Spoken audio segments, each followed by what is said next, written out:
for 20 minutes a day, communicating with your child's teacher and understanding how your child is progressing in school. The high school dropout rate is a significant problem in the U.S. and in our state. In 2010, more than 28,000 students dropped out of high school in Tennessee. Even further, 21% of Tennesseans have a college degree, as compared with 30% nationally. Experts agree that there is no one-size-fits-all solution to the dropout crisis. It requires input and involvement from individuals and organizations within every community. There are resources available, but it is up to each one of us to notice, to reach out, to care about achieving a much higher graduation rate, and to prepare our students for successful lives.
This program is part of American Graduate.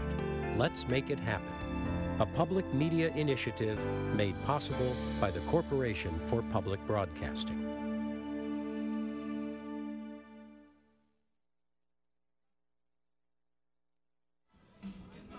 Hello again and welcome back. We're here live in Cookeville at Tennessee Tech University. My name is Nicole Abiosi. I'm here from WTCI in Chattanooga. I'm Andrew Crawford. I'm also with WTCI in Chattanooga, and we're broadcasting live here at Cookeville, Tennessee, waiting to start to the second game for today, and that is against Christian Academy in Knoxville in Milan. Looking forward to a great game and really excited to see what happens. That's right, we are, and we just kind of want to take just a minute to let you know why we're here. We're here, first of all, as a collaborative effort as part of the local Tennessee PBS state station. So all the stations across the country, or across the state rather, there are 6 of us that are partnering together to bring these games to you. And this is just something that we like to do as a community outreach effort. We're really proud of it. We're really proud of the teams that have made it this far. And really we do this so that all the people who are at home who can't make it here to actually see these games live has the opportunity to see them at home as well. So we hope you're watching. We hope that you'll call in and let us know. You can just call the number on your screen or visit your local station's website and make a donation, which helps us continue to air these games and also lets us know that you appreciate what we're doing. Yeah, and this is a culmination of an entire year's process for these kids out here playing, and they're going to give everything they got. And you're going to see that live. You're going to feel the energy, and it's just going to be a good time. And we're going to be here, and we're just excited to hear from you. And so give us a call and pledge your support to your local PBS station. Did you know that 91% of all Americans watch public television? I'm Julia Brundage, and my family and I are avid PBS viewers. Our local station brings us area events and documentaries that are not available on commercial stations. We also get the great PBS programs like Antiques Roadshow, This Old House, and Downton Abbey. My favorites, though, are probably the great children's programs that have helped prepare my granddaughter for school. Please support your local PBS station. Thank you.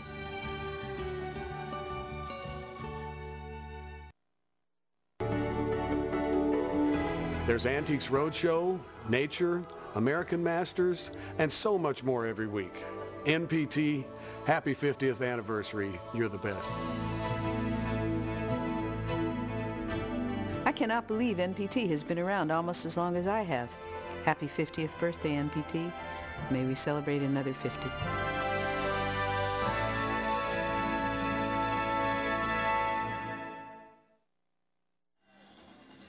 great local messages there. Thanks for taking your time out with us today. We want to let you know that when you call in your support to your local Tennessee PBS station, we also have some thank you gifts that we like to send you, and we do that as an effort, you know, like I said, just to say thank you. So for a $45 donation to your local PBS station, you can get a DVD of any of the games that you've seen over the championship, so over the last 3 days, any of the game of your choice. We also have a knit cap that we can give you for a $60 pledge. For a pledge of $90, we have a stadium blanket. It's a TSSAA stadium blanket that you'll receive for a contribution to your PBS station of $90. We also have for a $120 pledge a stadium seat, which would come in very handy if you're an avid football fan and like to attend games like this. Also for a $240 pledge, you can get one of each of the items that we just talked about. So you get the DVD, the cap, the blanket, and the seat. So it's just a great combo pack and a great way to support your local Tennessee PBS station and let us know how much you appreciate what we're doing and that you appreciate that we're bringing you these games. So give us a call and let us know. Just tell us that you appreciate us having these games. And you can support us really at any level. Doesn't have to be even the $45 level. Any amount helps. And then if you've got $500 in your pocket that you know want to call and tell us how much you appreciate us, we would love to take that as well. Yeah, hey, don't miss out on a piece of this action. You know, we got some great thank you gifts. And definitely you can take home a DVD of one of these games. You know that they're guaranteed to be very, very exciting. And you know we're just waiting to hear from you, and can't wait to get this game started and see what happens. That's right. Well, and especially if you have a child or grandchild or niece or nephew or somebody who's playing in the game today and you can't be here, or you know you just want to purchase as a gift for a parent who maybe is here today. We definitely appreciate your support and. Hope that you can call in and make a contribution and just show us your support today.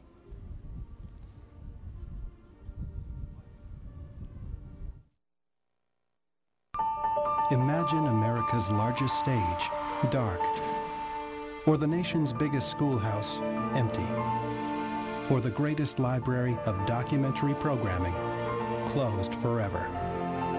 It could happen if funding for PBS is eliminated. Find out more about the threat to PBS at 170millionamericans.org. Because America needs PBS, and PBS needs you. Mr. Rogers' Neighborhood was the first program that made all children feel safe, cared for, and valued. I like you just the way you are.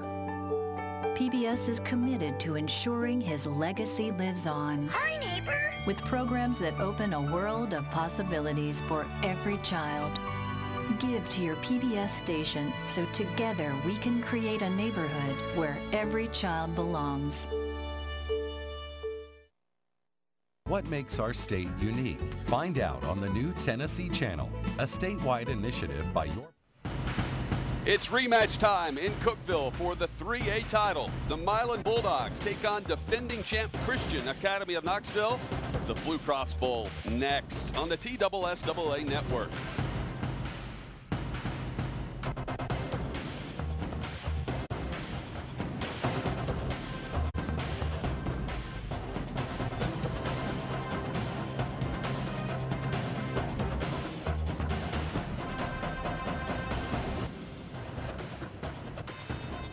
Welcome to Tucker Stadium on the campus of Tennessee Tech University, the site for our 3A BlueCross Bowl state championship between Christian Academy and Milan. We welcome you to Cookeville, Tennessee, alongside my partner Chad Withrow. I'm Jonathan Hutton. Both of these offenses very good, Chad. One wants to run, one wants to pass. Great contrasting styles today, as you said, Jonathan. CAK, great aerial attack, led by the Tennessee Titans Mr. Football Award winner Charlie High, going against that ground and pound style of Milan. We're going to see who's going to get the better of the two styles here today. Let's check out the Governor's Highway Safety Office keys to the game. Starting with CAK, they need to start fast with that prolific offense. That's exactly what they did a year ago, and it helped them to a 49-14 win over Milan in this game. They'd be wise to do that again this year. Well, in doing that, they'll be riding Charlie High. Yeah, when we talk about riding Charlie High, mimic his composure. Rusty Bradley talked about having to keep composure. There's no one more composed on the football field than Charlie High. It'd be wise for CAK to feed off that energy. Milan needs to stay fresh. Why? they're going to be chasing around a very high potent offense for CAK. Octavius Cook, Chad Ward, and two guys are going to be running around a lot today. You got to keep bodies coming in, especially on defense if you're Milan. They will run Arkell Coleman into the ground. That's clock control. He is the workhorse running back for Milan, 6'1", 200-pound senior on a group led by a lot of seniors. He's going to be a big key for that Milan offense. Several players to point out. We'll mention for CAK first, Charlie High. Charlie High, what more can you say? He completes 75% of his passes, threw for over 4,600 yards this season, and to go with that, he has 53 touchdown passes this year. Safe to say he's going to be a pretty big key in this football game today. Well, and up front, a very good player in Brett Kendrick blocking for him. Brett Kendrick, a guy who's headed right down the road to play at the University of Tennessee a year from now. He has the all-important task of blocking for Charlie High's backside at that left tackle position. CAK's head coach is Rusty Bradley. Offensively, we're 2 back, 3 wides, 1 back, 4 wides. We rely heavily on the passing game, and we're going to throw it probably 70% of the time. Defensively, we're a 4-4 cover 3 and just try to get as many hats to the football as we possibly can. For the Milan Bulldogs, Chad, it starts with Arkell Coleman. And not just offensively, defensively also. He's a big part of what they do from his middle linebacker position. And, of course, he's going to be getting a lot of carries today. We're going to be calling Arkell Coleman's name quite a bit this afternoon. Also Chad Warden, because he does it all. Another guy we're going to be calling his name a lot. Jack of all trades. He's going to return kicks and punts. He's going to play safety. He's going to play receiver. He might even sell hot dogs in the crowd before all said and done. Milan's head coach is Jeff Morris. He talks about tonight's game plan. Well, we're obviously going to offensively. We're going to try to run the ball. It's our style of game. We'd like to shorten the game with them.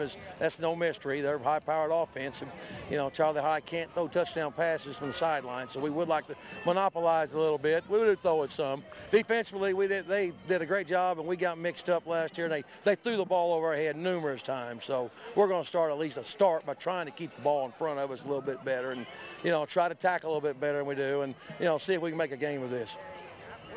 Coming up, the 3A state title. CAK tries to defend their state title against the Milan Bulldogs. It's next on the TSSAA network.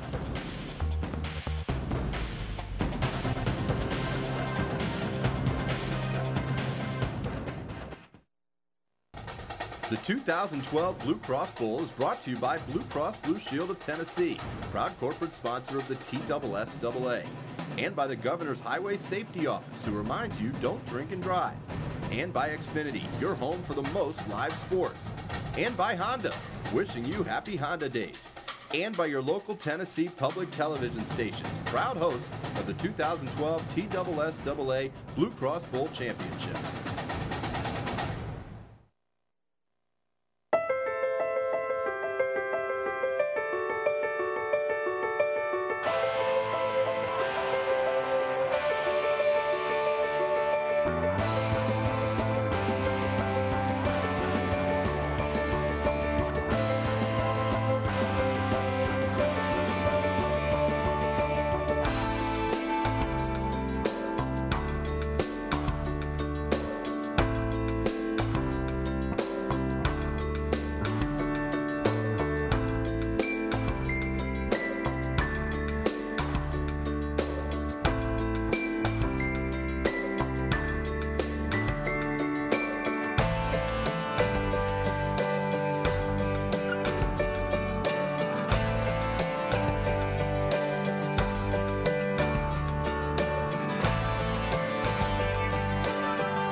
You can choose the back seat,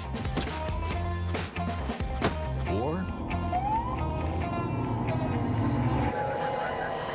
we'll choose one for you.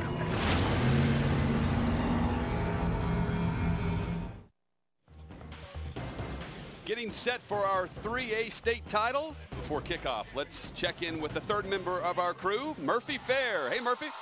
Guys, I've heard you talk an awful lot about Charlie High, and certainly he's a key spark plug for this CAK team. But keep an eye on number 16, Davis Howell. He's only 6 receptions away from tying the national career reception record.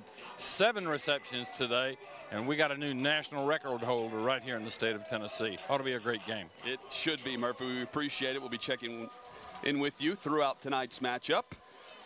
Milan taking the field here moments ago. Chad, let's check out some key stats for tonight's game. Looking at Milan, they're only surrendering 9.6 points per game in the playoffs. Impressive. We're going to see, as we said before, contrast in styles. Milan, they want to shorten the game. They want to play great defense, and you see it right there with that stat, holding their opponents under 10 points per game. The CAK Warriors averaging 40 points per game in the playoffs. What's going to give in this game? That's the question coming in. Again, CAK, they've got all of these record holders and possible records to be broken today that we're going to be talking about in this high-powered offense that Coach Rusty Bradley refers to as the spread coast, a combination of both the spread offense and the West Coast. Let's see how they got here. The Milan Bulldogs, well, they made an easy road early on, and then last week in the semifinals, taking on CPA 16-8 behind the back, Arkell Coleman. And I think a lot of people thought CPA, they were in good shape to come in and win that game. Didn't happen a week ago. Huge win there for Milan. Look at CAK's offense. 56 against Loudon, 38 against Alcoa. Elizabethton, 44 points. They're impressive offensively with Charlie High. And that win over Alcoa, avenging their lone loss earlier in the regular season, a 3-point loss at the hands of the Tornadoes. Checking out Rusty Bradley, the head coach for Christian Academy of Knoxville. Impressive record, 63-15 in 6 seasons as the Warriors head coach. Getting set for kickoff in our 3A state title, Jeff Morris getting his Milan Bulldog. Also an impressive record, 185-44 in 17 seasons at the helm. CAK set to receive the kickoff from Milan, which means Charlie High will start things off offensively. Coach Morris said it in the open that last year CAK had a lot of success just throwing over the top of that Milan defense. We're going to see if they can be any better in the secondary in this game right off the bat with CAK receiving the kickoff. Got it back up. Caleb Appleton set to kick off for the Milan Bulldogs. Back to receive for CAK, John Broyles and Drew Jost. Kick goes through the end zone for a touchback. And CAK starts 1st and 10 at the 20-yard line. And Charlie High, as accurate as any player Coach Bradley has coached, one of the nation's best, literally. Look at those stats. And he needs 3 yards to take over the state record for total career yards, over 10,000 for his career. I'll be surprised if we don't see that record fall in this first play from scrimmage right here.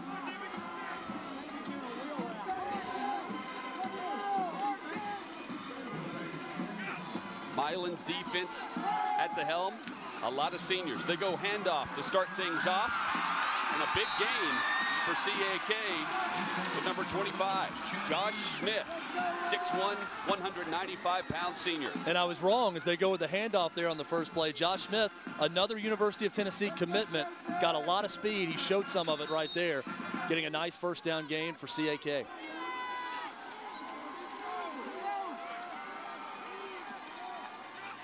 Charlie High going to attempt to pass here for the state record.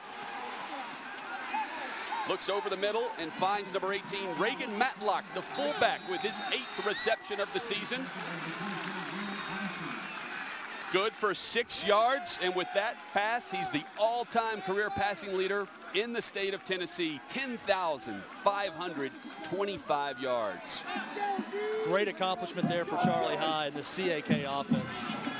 Amazing job that Rusty Bradley's done there with that team and, of course, that offense. And kudos to Charlie High. Over 4,600 yards in his senior season, 53 touchdown passes. So 1st and 10 for the Warriors. High looks for something and can't find anything because the pocket broke down. Marshae Nunn, his 3rd sack of the season. That's a lot of yards.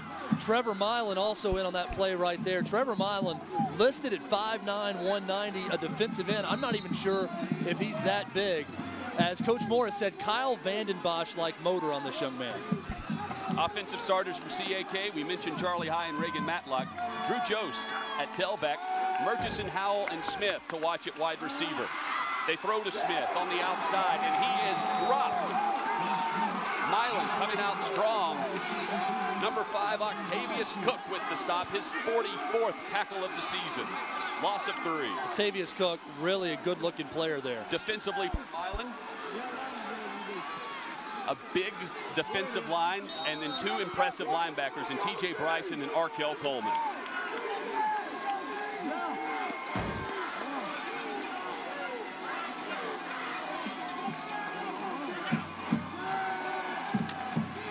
High on 3rd down, and a long 15, passes across the middle, looking for Davis Howe, comes up incomplete, but a flag is down. And look who it was on that play, number 29, Arkell Coleman from his middle linebacker position, making a great play on the football. Now let's see what the penalty was. Official is Jack Davis. Looks like we have a sideline warning. Where's the get-back coach? Somebody get on the get-back coach. Come on, guys. Well, that's exactly what both coaches are warning their sideline right now. Let's pull it together. This is a BlueCross Bowl State Championship. We need to stay off the sideline. Josh Smith, the Tennessee commitment, does a little bit of everything, including punting for CAK. Back to receive this punt. Chad Warden.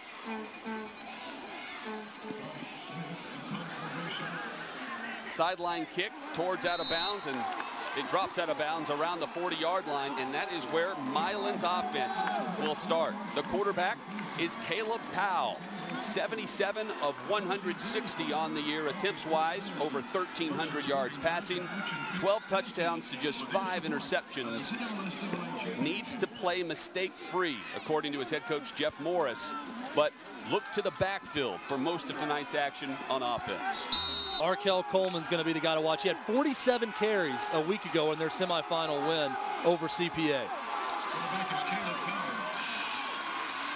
Milan starts 1st and 10 at the 42, and they go handoff up the middle. Arkell Coleman with a huge gain. His 239th carry on the season. The workhorse had 41 carries against CPA in the semifinal, and he starts this game where he left off, 17 yards on the big scamper. Look at this huge hole right here opening up by that Milan offensive line. And then Josh Smith, we've seen him punt, we've seen him take a handoff, we've seen him catch a pass, now we've seen him make a tackle for CAK. Down to the 30-yard line. They go right back to Arkell Coleman. Good tackle made by number 15, Philip Nichols. Nichols with 1.5 tackles for loss on the season and 43 tackles now. Offensively for the Milan Bulldogs, Powell and Bryson. Coleman, the 3 to watch. The fullback is Dwayne Sappho. Wide receivers Octavius Cook and Chad Warden. A big offensive line, and look at that, all seniors, 10 of 11 back this year. Same story on defense for Milan, 10 of 11 senior starters. Handoff goes Coleman, and he is dropped once again around the line of scrimmage. Loss of 1 on the play. It's John Broyles right there, coming up from his safety position, making a nice play. 5'9", 160 junior, had 86 tackles, good for 2nd on the team. Defensively, Chad mentioned about their very prolific defensive line. They're off to a nice start. Camden Winsenberg, the linebacker to watch today. Powell on 3rd down. He goes toss sweep on the outside. Arkell Coleman getting what he can around the hash. That's a gain of 4 yards. That'll bring up 4th down. Well, Jeff Morris talks so much about shortening this game, and look at it right there. Even on 3rd and 9, they go with the pitch sweep play, and they don't throw the football. Now we've got a field goal attempt upcoming. Caleb Appleton on the season, 4 of 7 on field goal attempts. Kicking from the left hash. A 42-yard attempt is in the air. but wide to the right. No points as Milan comes up empty on their first possession. Plenty of distance on that kick right there, just pushed it a little bit to the right.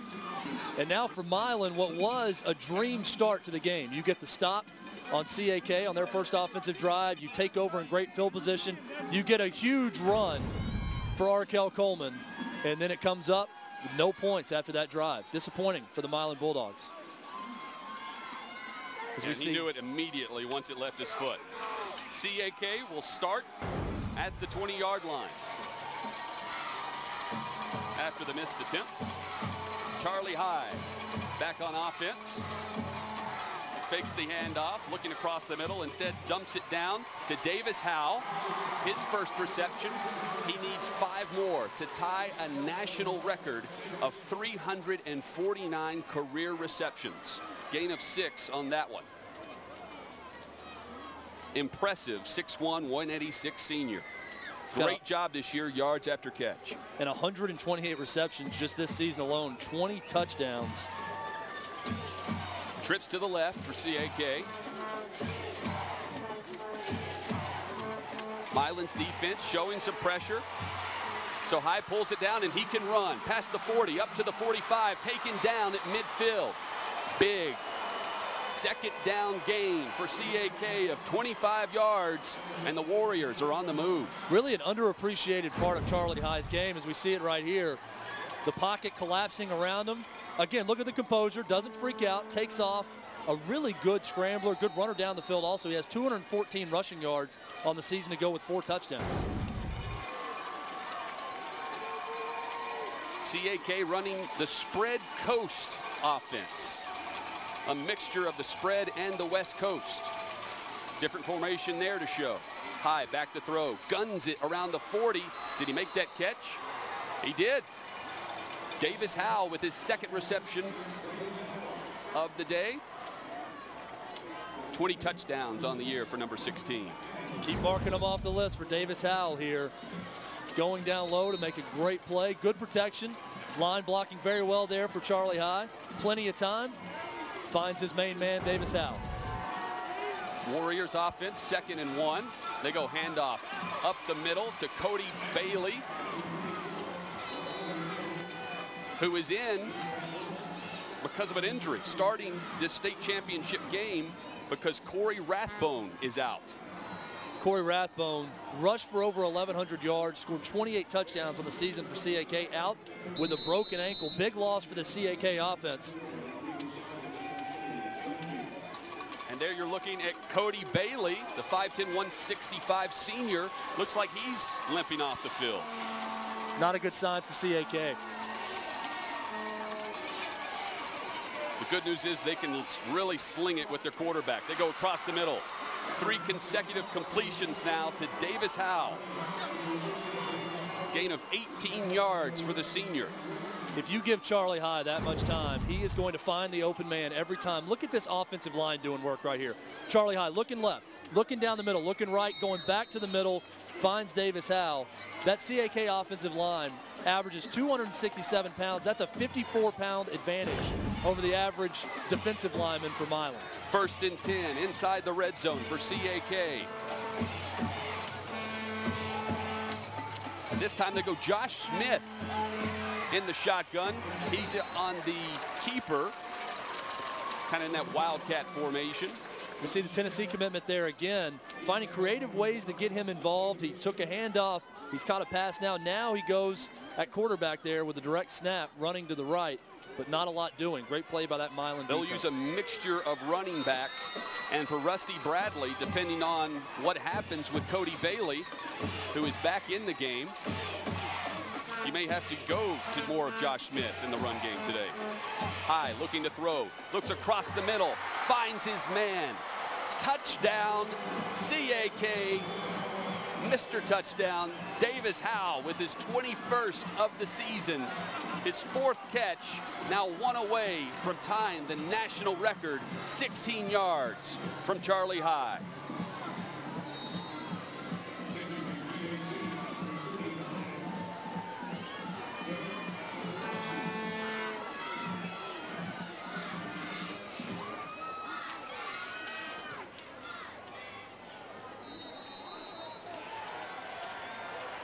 Extra point is up and good.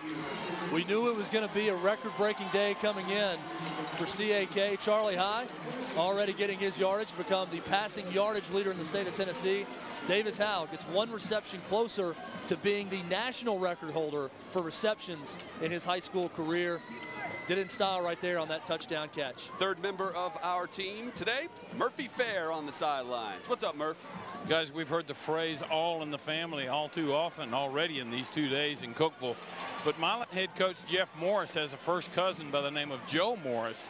His team, Mayfield, Kentucky, playing for the 1A championship today.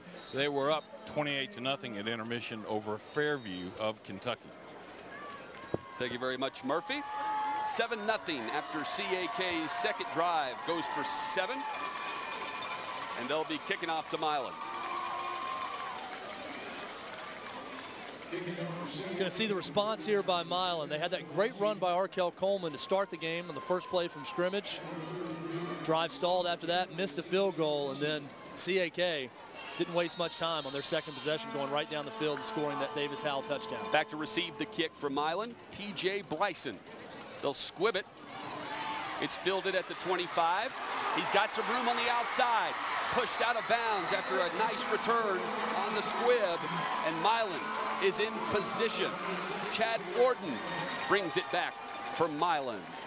Chad Warden, one of our feature players, a guy you're going to see all over the field today. Going to play some safety right there, returning the kick, going to return punts also. Nice heads-up play right here. And Chad, he's one of the players you want to kick away from. CAK kicked it right to him. Well, it looks like they may have disguised where he was on the field right there. And they tried to kick it short, trying to avoid Chad Ward. Instead, kicked it right at him. Caleb Powell hands off to Arkell Coleman. He tries to find some room to the outside, but is stopped. Josh Smith on the tackle for CAK. I tell you what, too, Josh Smith making a huge tackle right there, not only setting up second and long, but watch the room that Arkell Coleman has as he breaks it outside. If he gets by Josh Smith right there, he's got blockers downfield, a chance for a huge run. Great play by Josh Smith. Smith's 43rd tackle of the season.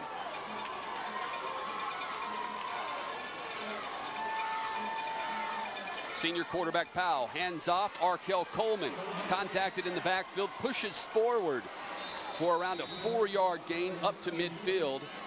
That's going to bring up third down. There's no disguising what Milan wants to do. Coach Morris talked about it. We talked about it in the open. At some point, though, on the last time they had a 3rd and 9, they try the run again. They don't get much. Will they throw the football today? It's been all run so far for this Milan offense. Well, that's what they do. Again, in the semifinals against CPA, Coleman carried it 41 times.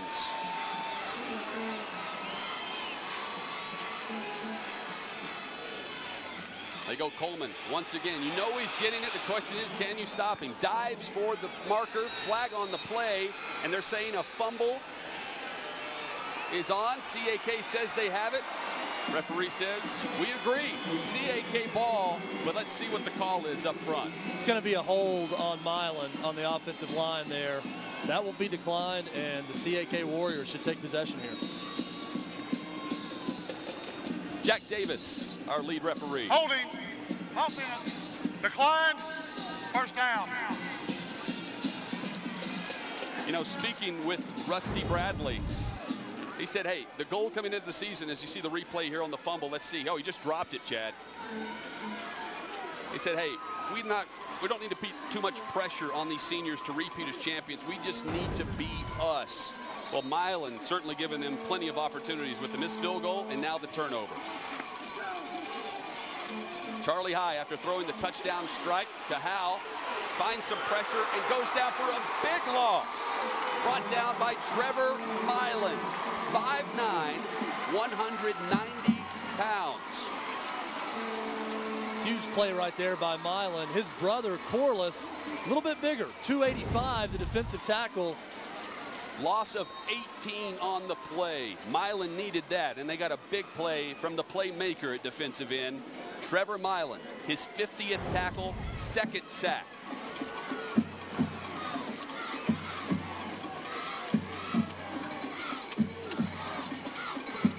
High has complete control of the offensive calls. Looks across the middle. He's got a man in Howe who makes a great catch across the middle, but then smacked down at midfield. But another reception for Howe, a 22-yard gain. So they get 4 yards back after the sack. I think Coach Rusty Bradley and Charlie High and Davis Howell, maybe they see something there in the middle of that cover 2 zone for Milan. Going right to where no one's at each and every time. They found a sweet spot there. Great throw and catch. Charlie High and Davis Howell. Going to see that a lot more today. Again, here's CAK showing yet another formation. They go fake handoff, continue to throw it. They go across the middle to Josh Smith. He's got it, pushes his way forward, past the 40 to the 37-yard line, 11-yard gain. They can pass at will. And Jeff Morris, head coach for Milan, said, hey, CAK just passes the football like the defenders are not even there. They just play pitch and catch.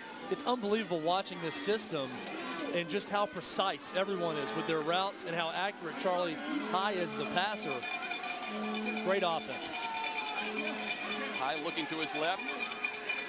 Finds Smith on a check down on the outside.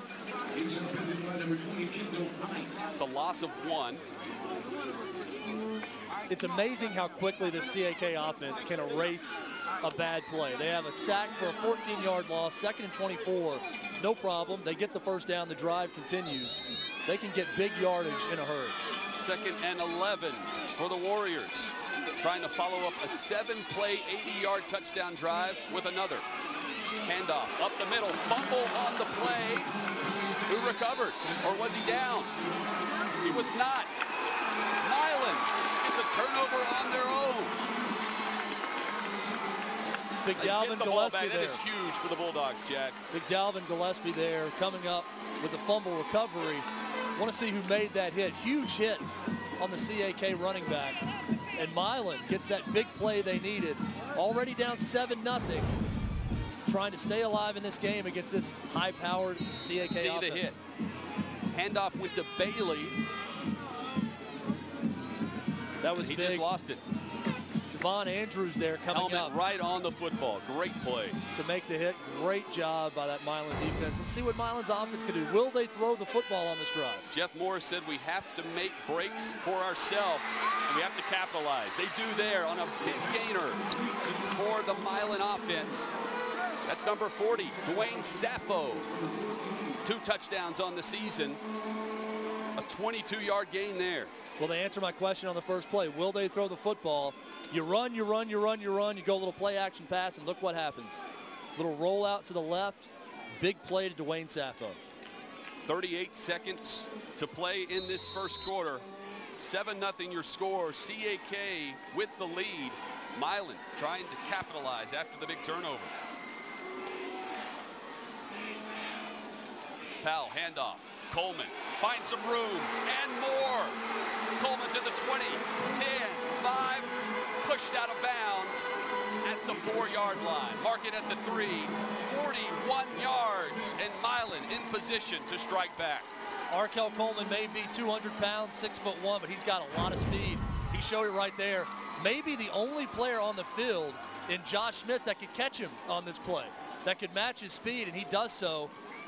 Touchdown saving tackle there for Josh Smith. Big run by Arkell Coleman. He's off to a great start here today. Coleman receiving interest from Middle Tennessee and Memphis. The senior trying to cap off what's been a great career with a great performance and a state title win.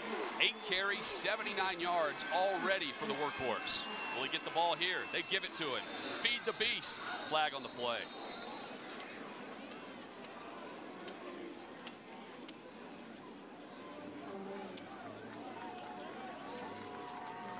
Show your spirit by texting your school's keyword to 37048. CAK, your code is Bowl7. Milan, your code is Bowl8. School with the most votes at the end of the game will win a $1,000 donation from Blue Cross Blue Shield of Tennessee. Standard text messaging rates apply. 1 vote per phone will be counted. Visit Facebook.com/BCBST Champions for more updates. Penalty gives them a 1st and goal opportunity. They go handoff Coleman, who dives for the line, give it to him. 1-yard touchdown run for Arkell Coleman. Now 9 carries, 80 yards, and a touchdown run. And Milan is within an extra point of knotting it up. Milan goes right to that power I formation. Great lead blocking there. And Arkell Coleman does the rest. Caleb Appleton on to kick the extra point. He is 56 of 64 on the season. This kick is up. Nearly hit our cameraman. Up and good. We're tied at 7. Milan answers, and it's been an exciting first quarter of football here. Big time answer there by Milan. Just when you thought CAK might be starting to seize control of this game here in the first quarter, driving already up 7-0. Offense getting into a rhythm. Big forced fumble on that last drive. Milan recovers. They go right down the field. Really nice first play of that drive by Milan on the play action pass. They've been running the entire game. Great play there by Milan. As we're looking at the touchdown pass to Davis Howell earlier by CAK. That got them up 7-0. Milan with a great answer there to tie this game up at 7. Milan's drive, 3 plays, 66 yards in just 26 seconds. It was set up by a big gain by Dwayne Sappho on the first play after the fumble. CAK set to receive. Look at Caleb Appleton, the kicker for Milan, in those shoes. Wearing the light blue shoes. Kickers can get away with anything. They show up to practice whenever they want. They stroll out there, they kick. They can wear crazy colored shoes. You better make them if you wear shoes like That's that, right. Chad. As long as he keeps up that PAT percentage, he can keep wearing those shoes.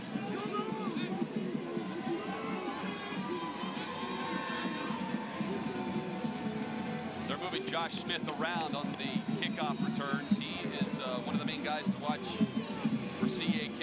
He's now back deep to receive. This kick comes downfield, and Smith will watch it bounce into the end zone for a touchback.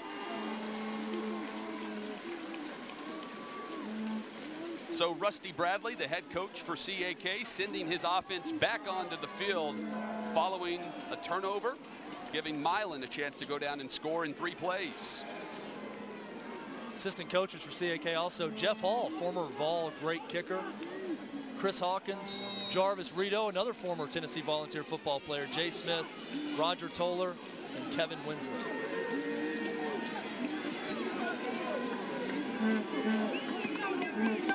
High back to pass as seconds tick away in our final 15 seconds of the first quarter. Pass falls incomplete, intended for Franklin Murchison. First time they looked his way this game. 71 catches on the season, also a senior. We mentioned earlier, 10 of the 11 starters from last year's championship team back on offense for CAK.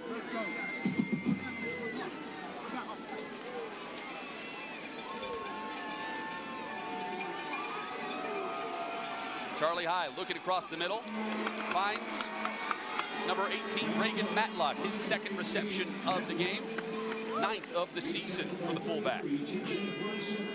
Matlock, a 5'10", 174-pound senior. And that is the end of the first quarter. The teams nearly identical from last year's Blue Cross Bowl State Championship matchup. That game ended in a CAK blowout. This one much closer, and it's due to a big turnover. Teams matching the other's offense. Matching turnovers also. Pair of fumbles, one for Milan, one for CAK. We got ourselves a tie ball game at the end of the first quarter. Stay tuned. It's going to be a good one here.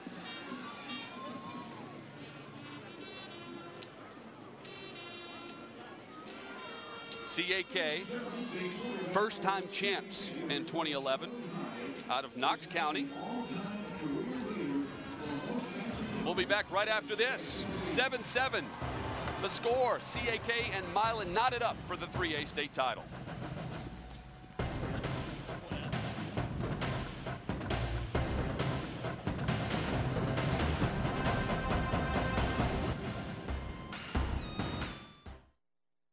Hi, I'm Vicki Lawson, president of East Tennessee PBS. I wanted to share with you our hopes for this year's TSSAA State Football Championships. East Tennessee PBS believes in healthy, lifelong learning, and the athletic programs are an important part of everyone's high school experience. Many of the fans, cheerleaders, and players in these championships will be participating in their last game. So please have a little patience and enjoy the games and watch these great student athletes. Hello folks, I'm Kurt Brown of the Jackson Generals, and I love my PBS. They're my source for great documentaries, how-tos, and best of all, local high school and collegiate sports. You and I would not be able to watch today's games if it wasn't for Tennessee Public Television Station. Let them know you appreciate today's programming by picking up the phone and giving them a call. Quality programming that inspires, educates, entertains. That's my PBS.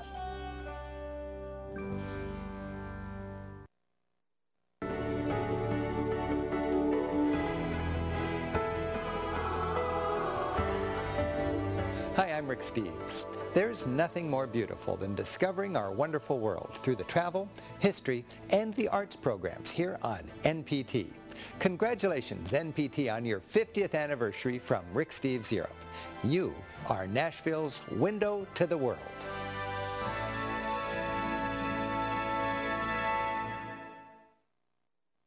There's a new way to explore the wonderful world of Tennessee. Thanks to Tennessee Public Television stations sharing the same vision and, well, television programs all about Tennessee. It's as close as a click away on your TV remote. And we've given it an unforgettable name, the Tennessee Channel.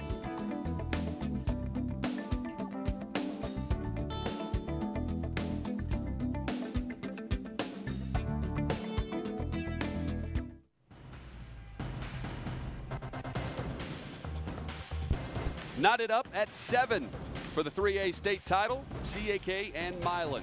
Third member of our crew is Murphy Fair down on the sidelines. Hey, Murph. Hey, Jonathan, thank you so much. Catherine Smith, the Blue Cross Blue Shield of Tennessee, our special guest. And Catherine, you've got a special guest today. I do. I have BC Bear with me, just proving that everyone can be a part of the text contest. Fan face-off here at Blue Cross Bowl. So if you're watching, you need to send in your vote to 37048. If you're supporting CAK, your keyword is Bowl 7. For Milan, it's Bowl 8. These teams competed last year. Milan pulled out the win, so everybody make sure you're casting every vote. They all count this year. And BC Bear only gets one vote too, right? Correct. One vote per mobile number. Message data rates may apply, but everyone get involved and show your school spirit. Awesome. Thank you, ladies and gentlemen, or whatever. Thank you, Murphy. Big third down here for CAK to start the second quarter. They go fake handoff. Hyde looking across the middle. Doesn't see anything. Great protection downfield. He'll take off and run. Scrambles for it. Dives for the 30-yard line is where he needed to get. He's saying he got there. It depends on the spot, Chad. Looks like he got a good spot there, too. From our vantage point, looks like a first down, and it is for CAK. So much of what, we've got a player down for Milan. Try to see the number there. Was that Trevor Milan? Nope. That is Marshae Nunn, 5'10", 235-pound senior defensive tackle. We hope it's not serious for that young man. First half stats, pretty evenly played first half. CAK with 117 total yards, Milan with 102. As it was exciting first quarter. The Milan staff now checking on Marshae Nunn. Can we hope for the best right now? We'll see what happened to number 90. Seeing him run after Charlie High right there. Dives for the ankle. Oh, it looks like he hit his head on the turf as he dove to make the tackle out of bounds. Getting some help, walking off on his own. That's good to see. Marshae Nunn, 235-pound senior. 36 tackles, 8 tackles for loss, and 2 sacks for the Bulldogs defense. Santa was in the house. Santa was there, then Santa was gone. Hopefully Santa's coming back at some point. Charlie High on first down, swings it to Josh Smith, who finds Ramon across the field, cuts all the way across the field and shows the speed down the sideline. Can they catch him? Yes, they do, but not before a huge gain for CAK. Jake Morris with the hustle play there from the Milan secondary, 5'9", 170 junior. But Josh Smith takes a quick hitter, goes all the way across the field and turns on the Jets. 68 yards for the Tennessee commitment. Again, showing more creative ways to get him the football. And on that play right there, you see why. That speed, the vision to go across the field. Great play by Josh Smith, setting CAK up with a 1st and goal. Charlie Hyde looks like he's changing the play. Back to throw. They get some pressure on him. He delivers the throw as he's hit. Davis Howell can't hang on to it. Right in the middle of the end zone. Good pressure there by 33 TJ Bryson, one of the athletic linebackers for the Milan Bulldogs defense. 3 sacks and a fumble on the year for number 33. Well, we know exactly where Charlie Hyde wants to go. He likes going to Davis Howell there across the middle. It doesn't matter how many defenders are there. He's got enough confidence in his accuracy that he can get the ball, and he almost did there for another touchdown.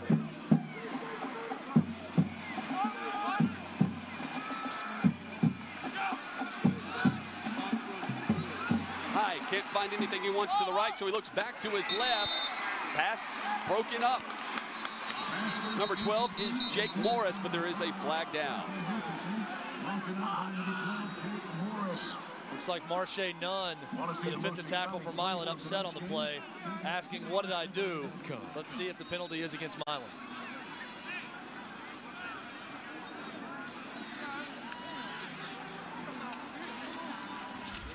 Personal foul, roughing the passer, on the defense, half the distance to the goal, 1st down. You don't want to give CAK in that offense any breaks. They just got one right there. Automatic 1st down. They would have been facing 3rd and goal from about the 7 or 8 yard line. Instead, 1st and goal. Chad, CAK's offensive line has done a great job of keeping Charlie Hyde upright throughout the season. Milan has gotten pressure on him so far today.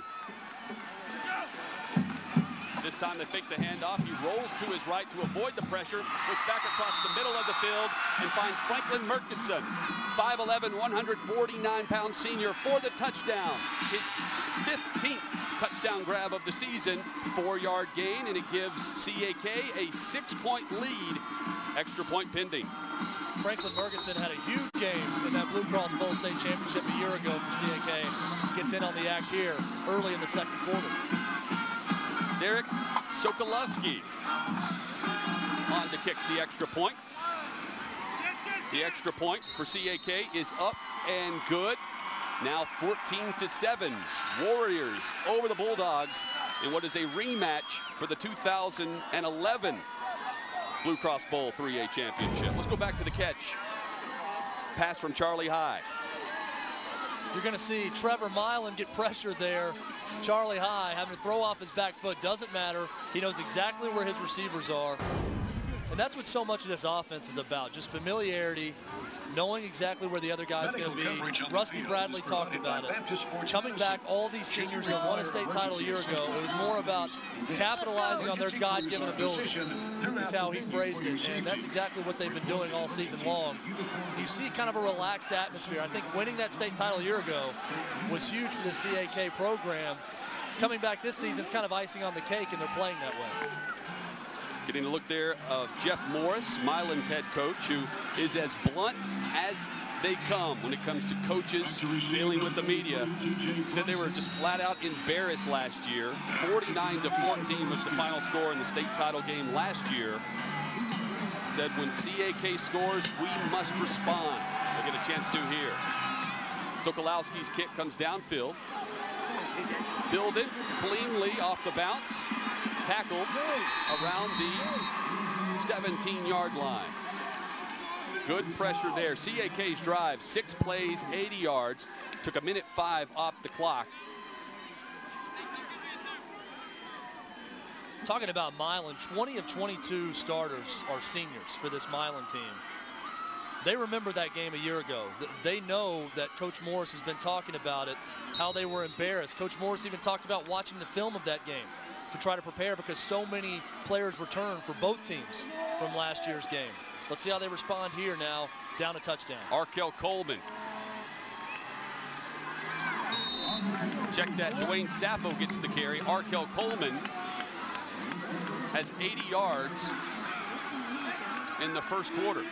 I'm sure they'll go back to him. First time they gave it to the fullback there, Dwayne Sappho, on the quick handoff. Takes it up the middle. Nice gain on first down for Milan.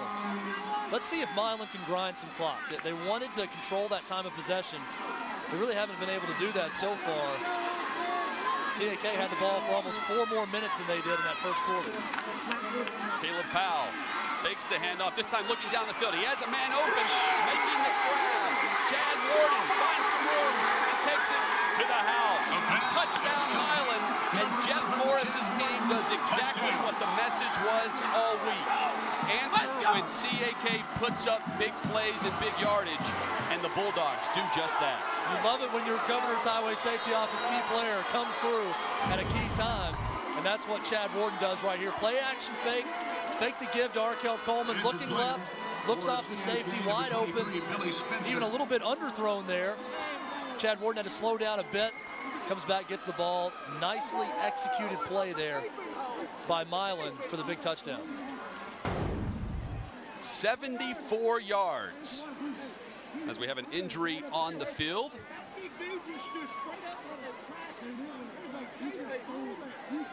Looks like Billy Spencer down there for CAK, 5'11", 169 junior. Spencer, also their starting cornerback defensively for CAK. He's big for them on the outside with 2 fumble recoveries, 1 tackle for loss on 54 tackles on the season as he limps off the field. We'll get Murphy to give us an update on Billy Spencer. Walking very gingerly, no weight on that left leg. Milan taking a play out of the CAK playbook on that last play with a quick strike. There you see Spencer trying to make the tackle on Warden. How much of a factor is this artificial turf, Chad? I think it's a factor when you're not accustomed to playing on artificial turf, and a lot of the teams here in the BlueCross Bowl State Championship, they play on grass all year, so it's a big adjustment. On to kicks the extra point, Caleb Appleton. Snap is clean, hold is down, kick is away, and good. We're knotted up at 14 all. Milan answers, and that was the big question mark coming into this game, Chad. Many said it'll be a repeat of last year. CAK would win big. So far, Milan has proved the critics wrong. The only way it's going to be a repeat of last year right now is if CAK reels off 35 straight, because the final year ago was 49-14. Milan hanging right in there so far this game. And I think that play call right there, I know Jeff Morris wants to grind that clock out, but the play action pass has been huge so far by Milan. We saw it on that last touchdown pass to Chad Warden. If they can continue that, mixing it up and having success with Arkell Coleman, they can be very successful on offense today. The TSSAA Network will again partner with the Tennessee Public Television Council stations this winter to bring you complete coverage of the BlueCross Basketball Championships. Watch the best boys and girls basketball teams from around the state compete over 3 consecutive weekends in March. Check your local PBS station for more details. Good contingent of fans for both Milan and CAK today for this 3A state title matchup. Great crowd today overall. That early game also with Gordonsville and Huntington looked like the entire town for both communities came out to support their ball clubs earlier today. Good crowds. Seen a lot of that this afternoon last night as well. Caleb Appleton set to kick off for the Milan Bulldogs. Back deep, Josh Smith. He'll get a chance to return this one. He tries to find some room. Watch the speed. He tries to find a hole. He gets to the 30-yard line. 28-yard return for Josh Smith. So dangerous every time he touches the ball. And that's not the plan there. They want to kick it into the end zone. came up a little bit short there and gave Josh Smith the opportunity. A nice return. Charlie High at quarterback, one of the nation's best in the first quarter, set a state record for total career yards with a 6-yard pass across the middle to Davis Howe.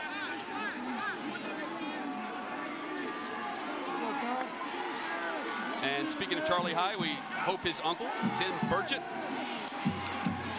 feeling better, the mayor of Knox County.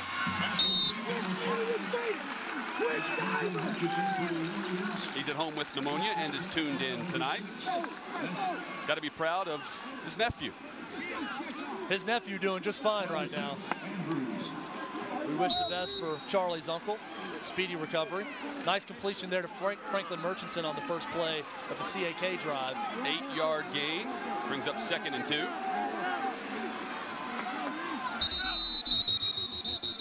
Flags before the snap.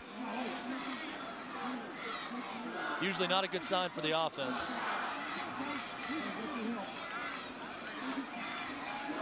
Referee is Jack Davis.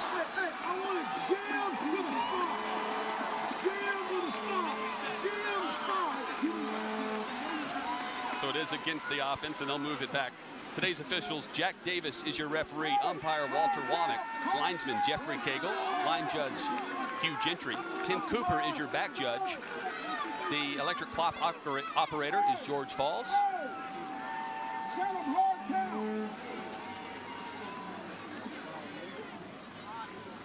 As we get set to set the football and get things underway on what is now 2nd and 6 for CAK.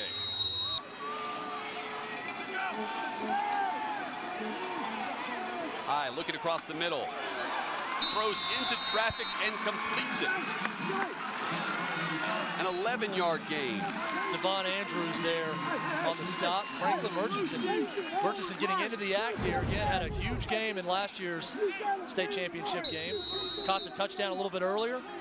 Murchison having completions. He's been a recent target of High so far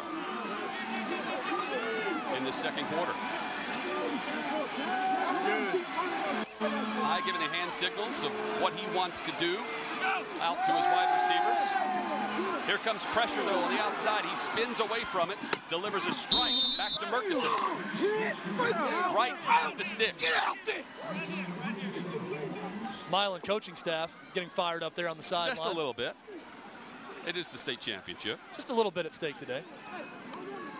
Nice play there by Charlie High. Almost looked like he didn't see the pressure, but nice spin move. Rolls to his left. 9.5-yard gain. It's going to be bring up 2nd and less than a yard.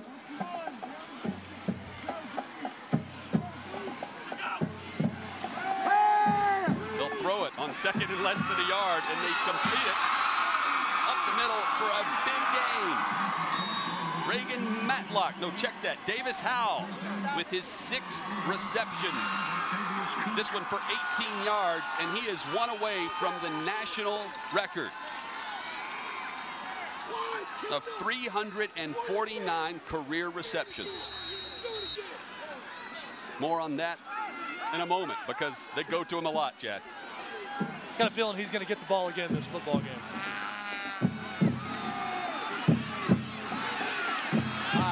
Doesn't see anything he likes, but scrambles and throws. Flag down. Murchison on the catch. It would go for a first down if it's on Milan.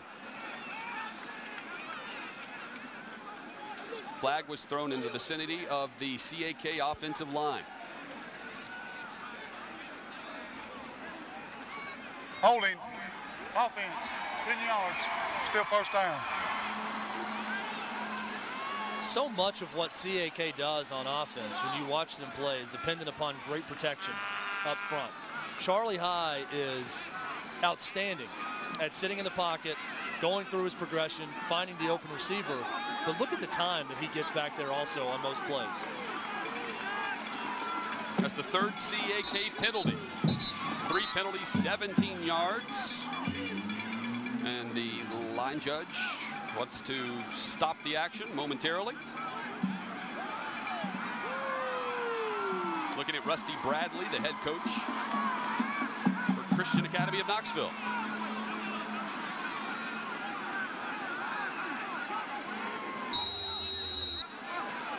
So they respot the ball, and we're ready to go.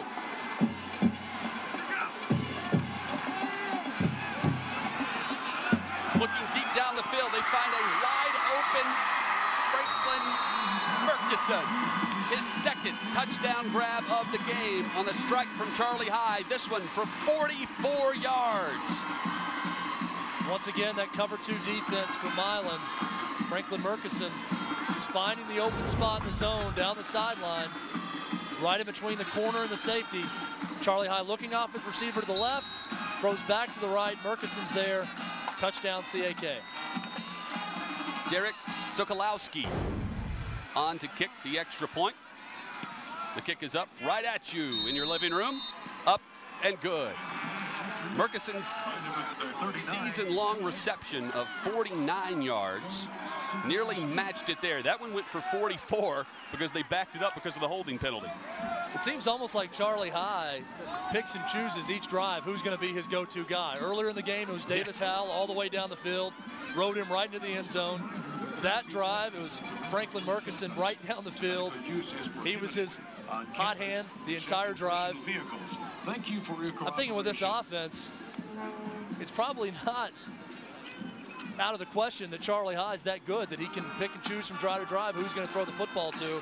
Had a nice rhythm there with Franklin Murkison as they go down to the field and they give CAK, the lead back. 3 touchdown passes for Charlie High. He had 7 touchdown passes in last year's state final.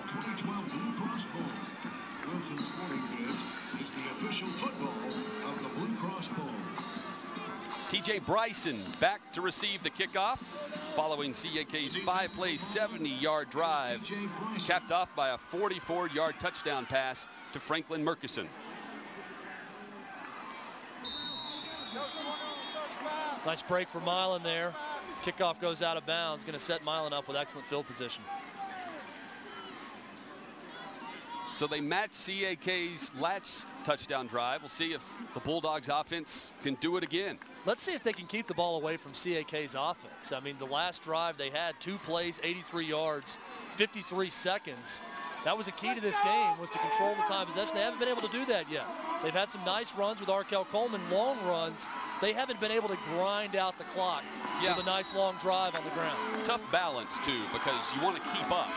Right. You know, Jeff Morris said that we have to keep up and match their offense. At the same time, obviously, you want to keep it out of their hands as well. Handoff this time goes back to Arkell Coleman. He had 80 yards in the first quarter.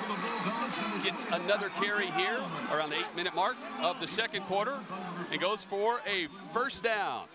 13-yard gain as we go to the sidelines. And Murphy Fair. Hey, Murph. Hey, just an update on Billy Spencer, number 23 for CAK, that went out a few plays ago. I went over to the other sideline, and the KOC people said probably just a sprain. They were rewrapping the ankle, going to let him walk it off on the sideline and just see how painful it was. Murphy Fair, the high school football guru. Excellent website, murphyfair.com. Caleb Powell back to throw, gets it off before the pressure hits him. Catch is made by Chad Warden. 5-yard gain, roughly. I think nice play action here to Arkell Coleman. Notice Arkell Coleman, even when he's not carrying the ball, still the focal point of that offense with a play action pass to Chad Warden. I'm sure Coach Jeff Morris would like about an 8-minute and 16-second drive right here for 65 yards and a touchdown to close out the half. Let's see what Milan can get done. 2nd and 5. CAK packs the line of scrimmage, anticipating what just happened. The handoff to Arkell Coleman goes for no gain. They go with that 4-4-3 alignment. They'll stack the box with 8, and that is perfect against a game plan like Milan's, where they want to stack the line of scrimmage and pound it at you. Look like William Gass and Alec North in there on the tackle, that interior defensive line for CAK, stopping up the run there. Big 3rd and 5 here for Milan. The sophomore checks out. Chad Warden back into the game for the Milan Bulldogs. He'll line up on the far side of the field at midfield. They'll fake the handoff as Powell rolls to his right, completes it to Dwayne Sappho, his second big grab of the day. He had a 24-yard gain earlier that set up a touchdown drive. This one goes for 16. Milan's coaching staff clearly seeing something here with the play action rollout to their fullback, Dwayne Sappho. A couple of big plays there and a big first down conversion for Milan as they keep this drive alive, trying to let that clock tick on down. And as Coach Morris said, you can let the clock tick down, but against CAK, you have to score touchdowns at the end of the drive.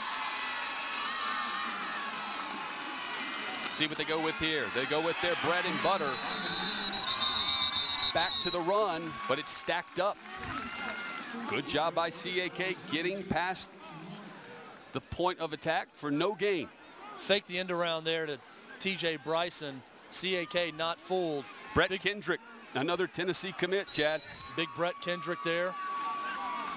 All 6'5", 283 pounds of him, making a big play for a big man.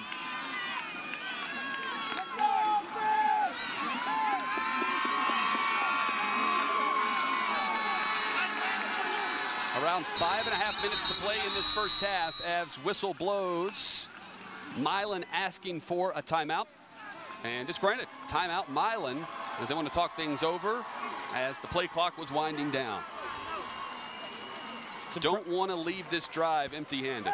An impressive drive so far here for Coach Morris and those Milan Bulldogs as they talk about it on the sideline. CAK's defense trying to get the hole. Catch all the action on demand.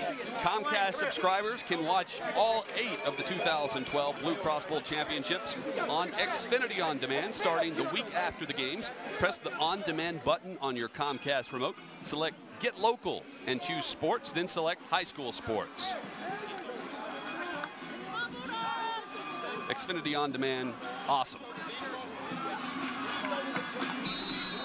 Good shot of the Milan coaching staff there. Akeem Hart, Todd Holden, Bryce King, Dominique Moore, Brad Oliver, Benton Rimmer, and Teddy Pettigrew. 5.5 minutes to play, 7-point lead for CAK in this second quarter. Milan hoping to get back in the mix with another score of their own.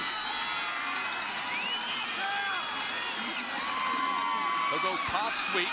Arkell Coleman trying to push his way forward, brought down around the 30-yard line. Gain of about 2.5. Brett Kendrick again in on the tackle there for CAK, the big defensive end. This is the uncomfortable spot now for Milan, facing 3rd and 7, 3rd and 8. They want those 3rd and 1, 3rd and 2s, and not 3rd and long. So let's see what happens here on 3rd and 8 for Milan. Well, funny you mentioned that because Rusty Bradley said the weakness defensively, the 3rd down and intermediates. 3rd down and long, they've had a problem with that. See what Milan does here on 3rd and 8. Go handoff. Arkell Coleman behind a talented offensive line. Pushes his way forward just short of the pylon. Or the down marker. I think it's go for it time here if you're Jeff Morris and Milan. Down a touchdown. He talked about finishing off drives. You've got a 4th and about 2.5, 3 yards right now. Big play upcoming. Coleman now, after that carry, 100 yards on the day. Doing what he does best. They check out all of their wide receivers and go with a full power. Look at this formation. They go handoff. Coleman up the middle. Did he get there? Where was the ball? It's going to be short. Looks well short from our vantage point. Turnover on downs. Chad, they roll the dice. CAK with that 4-4 defensive alignment stacks the box. Power against power. And the Warriors defense holds on 4th down. Well, that's what Milan wants to do. I mean, they want to pound the rock at CAK as we look at the replay here. 2 blocking backs for Milan. No disguise there at all. They were going right up the middle with Arkell Coleman. CAK, though, stacking the box, making the big stop, getting the ball back to Charlie High in the offense. John Broles with the big stop. Leads this team's second in tackles. Nearly intercepted by Milan. What a change of events that would be in a back-and-forth game here in the first half. Tell you what, Devon Andrews has been all over the place on defense. We're going to see him right here, number 6 for Milan, reading the route. Would have been a game-changing play right there. Charlie High doesn't give you many of those either, where he doesn't see the defensive back coming over. Had a chance at a big play, falls through his hands. So a gift there sets up a 2nd and 10. They throw the pass to Davis Howe, who makes the reception. A loss of 2.5, but that is his 7th reception of the game. National record for Davis Howe. Let's see what he's done today already. Big catches across the middle and a touchdown grab. He's been busy.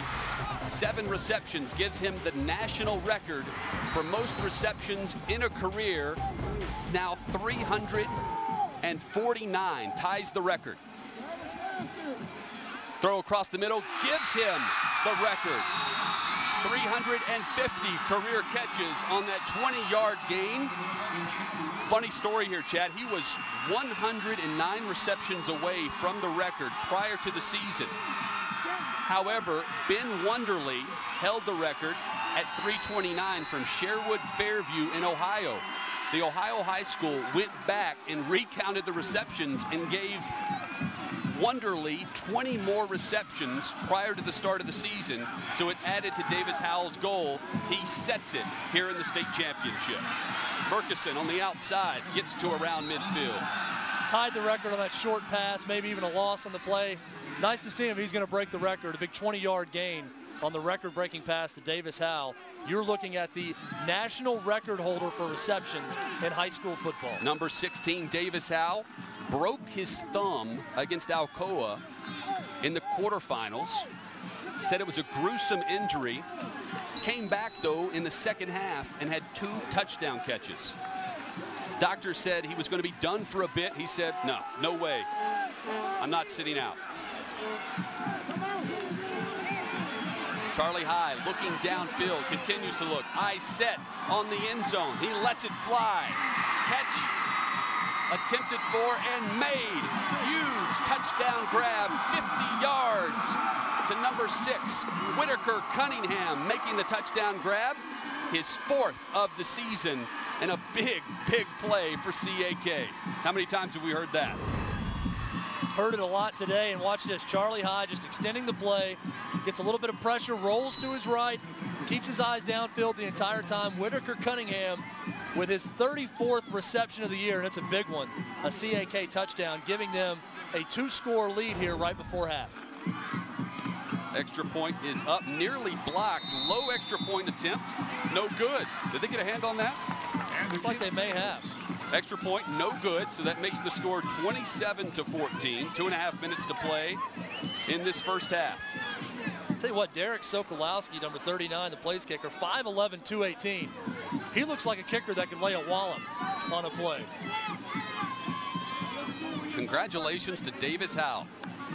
National records aren't set every day. 6'1", 186-pound senior.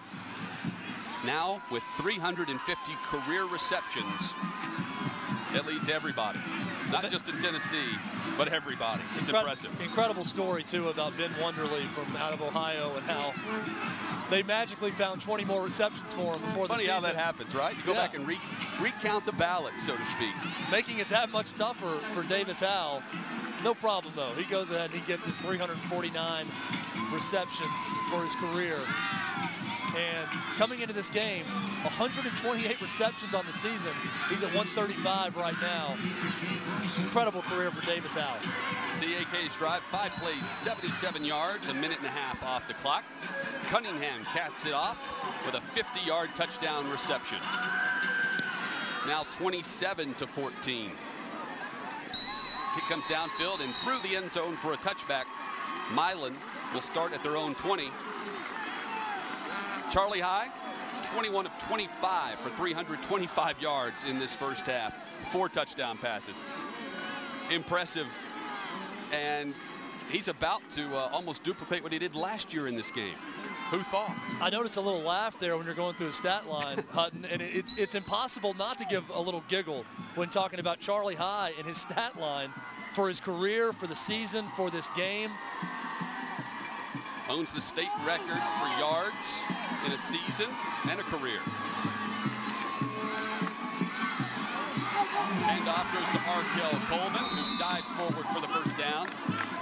Arkell Coleman, impressive. A workhorse, gets around 40 touches here in the latter part of the season. And to do that in November, Chad, after a grueling season of just grounded and pounded football, hats off to him. 14-yard gain there. Well, and just the toll that takes on your body. We talked about it last week, 47 carries in that game against CPA. They go right back to him, this time to the left side, off left tackle. Tries to push his way to the 40-yard line. Gets around there, 6 yards on the game. Now under 2 minutes to play in this first half. We're going to see if Milan now has the ability to pick up the tempo. Clock rolling under 2 minutes right now. They still have 2 timeouts left. They need to pick up the pace here, especially if they're going to continue running the ball with Arkell Coleman. And they are picking up the pace. They go handoff, Coleman. This time off right tackle. Tries to push forward for a gain and gets a yard. Brought down by number 52, William Gass, who is also the starting center. He's the anchor of the offensive line, the glue that holds everything together, calls the assignments offensively, comes up with a nice stop there on the defensive side of the ball. Jeff Morris in a tricky spot here, clock ticking now, about to go under a minute left in the half. You don't want to have to give the ball back to CAK because they can strike so quickly. A lot's going to depend on how they play out the half and what happens on this play. Go back with a handoff to Coleman. Gets past the yard to gain. Needed 2, got 4. Now you're going to see a lot of receivers coming back into the game for Milan. They pick up that first down. Now you can play hurry up. Now that you got a fresh set of downs and try to score here right before the half. Still 2 timeouts left for Milan. Milan bringing some receivers on the field. 2 to the right as they throw to the outside. Pass falls incomplete, looking for Octavius Cook, and that's broken up by Murkison, who does a little bit of everything. Defensive back, wide receiver, who has 2 touchdown grabs tonight. Just because Milan doesn't throw the ball a lot doesn't mean that Caleb Powell can't throw it. He's an impressive-looking quarterback, 6'2", 215, looks the part, throws a great-looking pass there. That was the first Powell incompletion of the game, in fact, 4 for 4 before that. Powell gets another completion as he goes to the outside. Chad Wharton on the receiving end. So the clock is stopped currently at 31 seconds. Milan trying to get some points on the board before the half after that 5-yard gain. Coming up at halftime, Murphy Fair will talk with both principals, both Milan and CAK.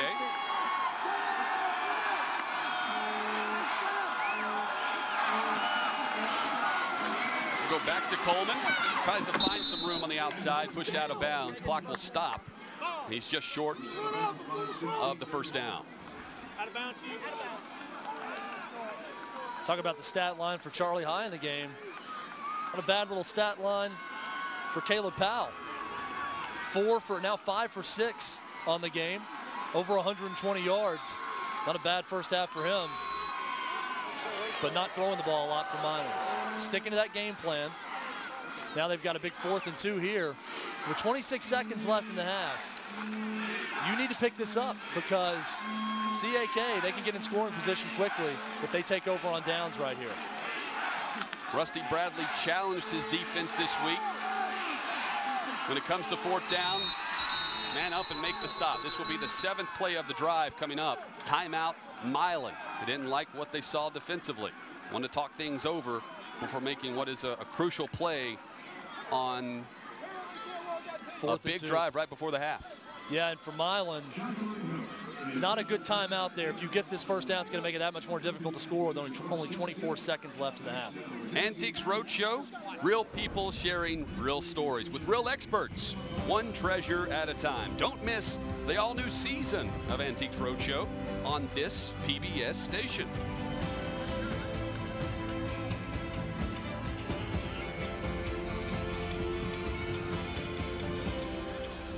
Mentioned it yesterday. Voice of the Titans, Mike Keith, not afraid to admit. In fact, enjoys Antiques Roadshow. Loves it. Look at the weather tonight. I noticed. Going to set up a great nightcapper coming up a little bit later on this PBS station. Clear skies.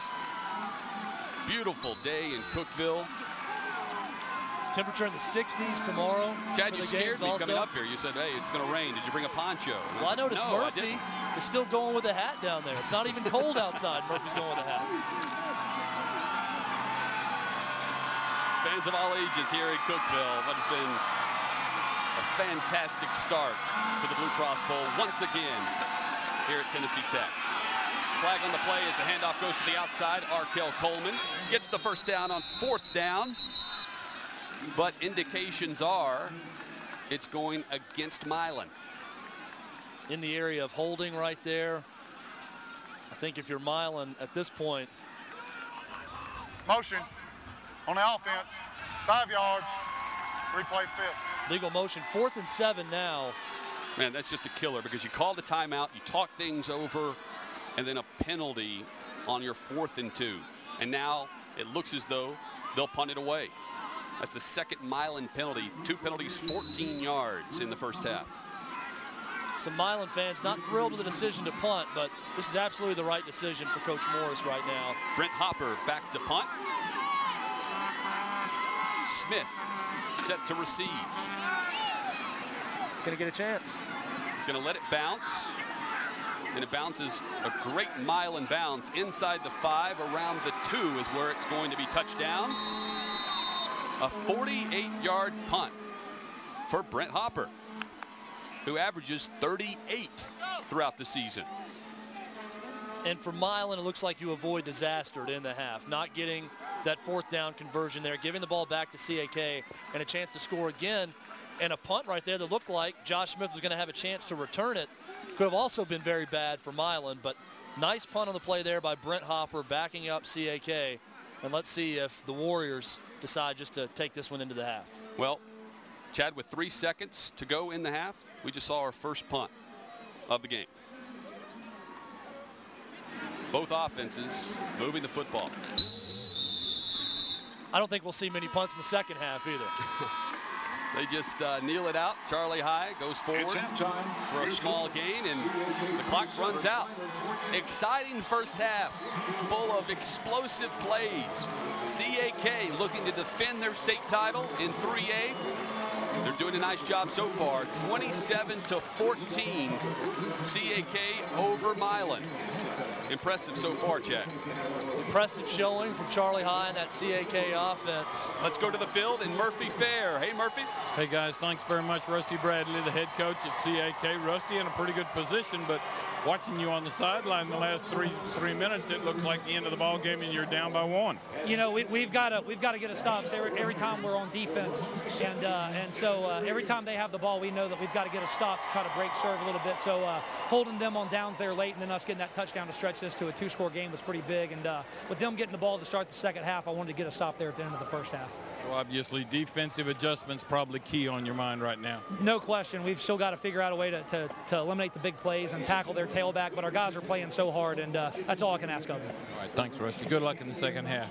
Rusty Bradley, head coach at CAK, his team up 27-14, guys. More coming here on the TSSAA network. We'll hear from both principals. Murphy Fair reporting from the sideline as you see Charlie High throwing deep down the field for one of his 4 touchdown passes.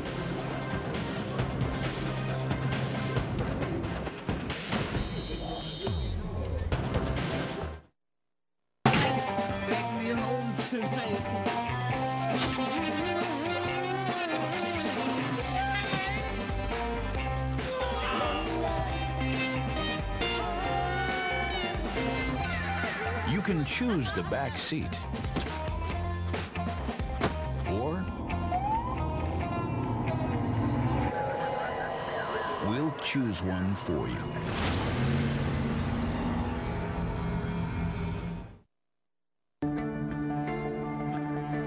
One match away from immortality.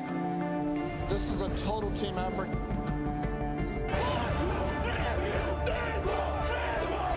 We're gonna come at you. One shot.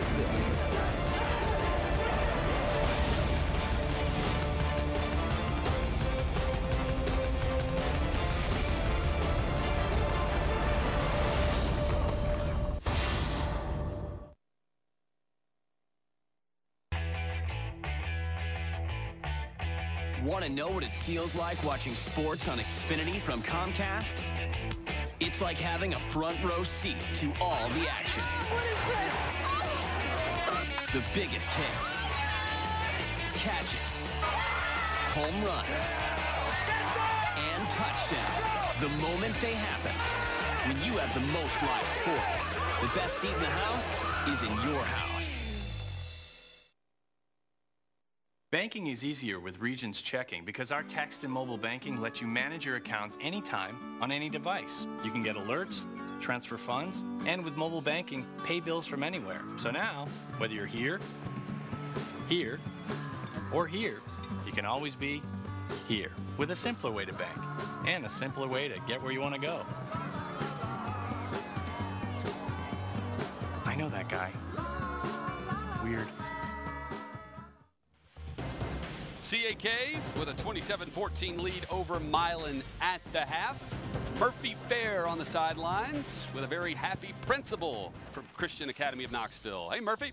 Well, very happy indeed is Donald Snyder Jr., the principal at CAK. And Donald, once again, it's a great place to be in late November, early December, isn't it? Well, you know, they say the favorite thing everyone wants to be doing is practicing on Thanksgiving Day. And so we were fortunate enough to be able to do that again this year. And pleased to be back over in Cookeville. A lot of great things happening at CAK. Obviously, the Warriors, the talk of the state football-wise, but there's some other sports there at CAK that have done quite well in the last 2 or 3 months. Well, we've had a great fall. Our girls teams, volleyball played for the state championship and got beat but played well. And then our girls soccer team, who's been on a good run in the state, got defeated by CPA, and we beat them in last year's game. And I saw that game statewide on Play On Sports, an awesome soccer match. It was a great game, and they paid us back for last year. And then girls cross country won the state championship a couple weeks ago, and then we had an individual golfer win state and the girls. So we've had a great fall sports-wise, and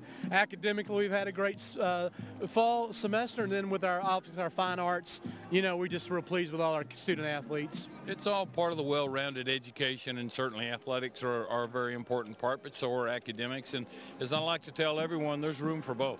Well, there better be, or we're not doing our job. I mean, we want to make sure that when our kids leave our school that they're well-rounded in every way, socially, academically, spiritually, athletically, and that's our goal. And if we're not doing that, you know, we got to back up and see what's going on. Awesome. Donald, thank you so much for your time. Best of luck to you guys in the second half, and have a wonderful holiday season. We appreciate it, Murphy. Thanks for having us. Thank you. Donald Snyder, the junior, the principal at CAK, his team up 27-14. We're going to take a short break. His counterpart from Milan will be with us shortly.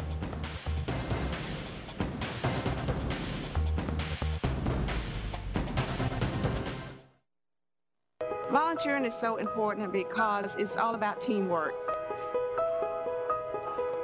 We do it because we want to give back. We do it because we care. We do it because we love where we live. We do it because there's a need. We do it because we should help one another. Help preserve what we have today for the future generations. I do it because I love it. We do it to remind us of what we have. It makes me feel good. It makes me feel like I'm doing the right thing. Take a moment out of your life to help someone else get through their life. We do it to make a difference. Our employees spend thousands of hours every year helping volunteer programs across the state. Blue Cross Blue Shield of Tennessee is for Tennessee. See how Blue Cross is impacting your community at bcbst.com/impact. Hey, thank you you very much. Back on the turf here at Tennessee Tech for the TSSAA Blue Cross Bowl State Championships, 27-14 right now. CAK on top of Milan in the AAA matchup. And our next guest from Milan High School, Chris Todd, the principal. Chris, glad to have you along with us. This is getting to be a regular thing with you guys. This is our 4th time in 5 years to play for it. So, of course, we've not been on the winning end those other previous 3 years. Hopefully it's closer this year than it was last year, so maybe we can keep it close. Anything can happen at the end of it. So. Well, I was going to say, at least right now, folks are not saying the ball game's over. Last year, that was so one-sided in the first half, and Jeff has brought a pretty good battle plan to the table today, and Arkell has kind of carried the mail as everyone expected. Arkell is, you know, he's carried it all year for us, and great kid, great football player. And Coach Morris was more confident this year than last year. So, you know, just don't give up a couple more long passes and keep it within a touchdown where anything can happen in the last couple of minutes. That's all we can ask for. And with Coach Morris's personality being what it is, if he was anywhere close to feeling good about a win, that's a positive thing. That's true. He's done an outstanding job for us. I think this is like his 17th year.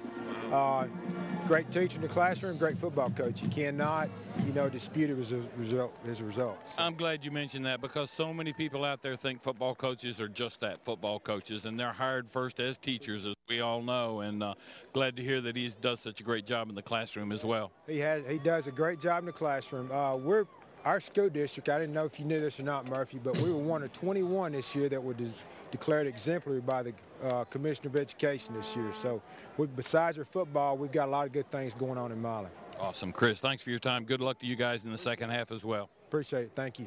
Chris Todd, the principal at Milan High School, 27-14. We're going to toss it to local stations now for one of those fun drive messages.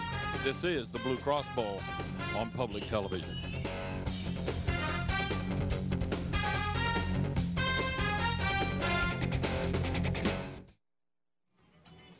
Welcome back. Thank you for joining us for the TSSAA State Championship football games. My name is Nicole Abiosi. I'm from WTCI in Chattanooga. I'm Andrew Crawford. I'm also with WTCI in Chattanooga. And if you're just now joining us, Milan is trailing CAK 14-27, and it is a great battle here. And it's only a battle of two teams, but really two styles. You got CAK throwing the ball over the place. You got Milan with a great running game. It's very exciting to see. This is a great partnership with the Tennessee public television stations and also the TSSAA to showcase this great young talent. And we really hope that you'll support us. That's right. And we just want to say thank you for tuning in. Thank you for watching us.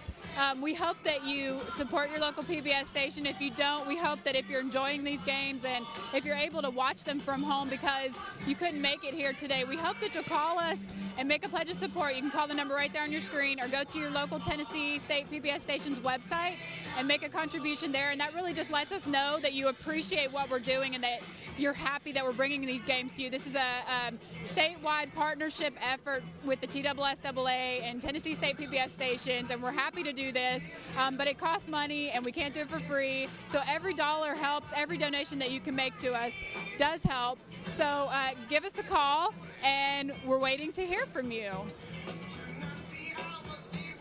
There's a new way to explore the wonderful world of Tennessee. Thanks to Tennessee public television stations sharing the same vision and, well, television programs all about Tennessee. It's as close as a click away on your TV remote, and we've given it an unforgettable name, the Tennessee Channel.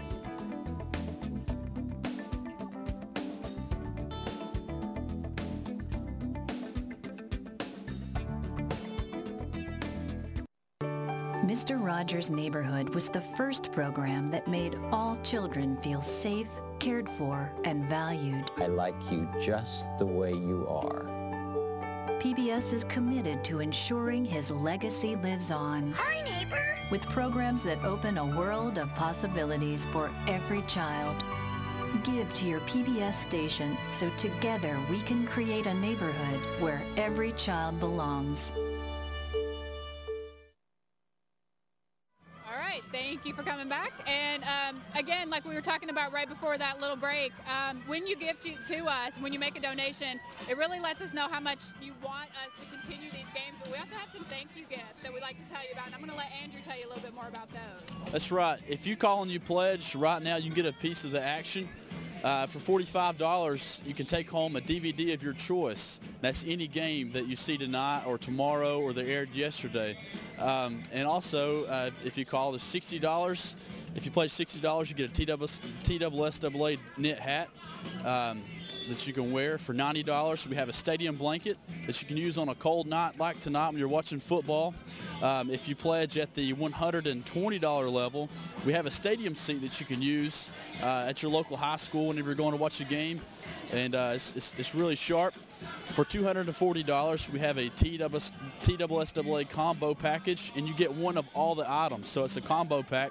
And again, this is just a way that we say thank you for your support. You're not necessarily buying these items, but we're just saying, you know, hey, thank you for your support, thank you for your pledge, thank you for your membership to your local Tennessee public television station, because that's our lifeblood. That's what keeps us going and keeps the mission going. That's right. I don't know if you know, but as a general kind of number of thumb we like to use, we use about, our membership is about 60%. So the funds that Tennessee PBS stations and PBS stations across the nation, what we receive and to stay on the air is about 60% of our budget. It comes from you.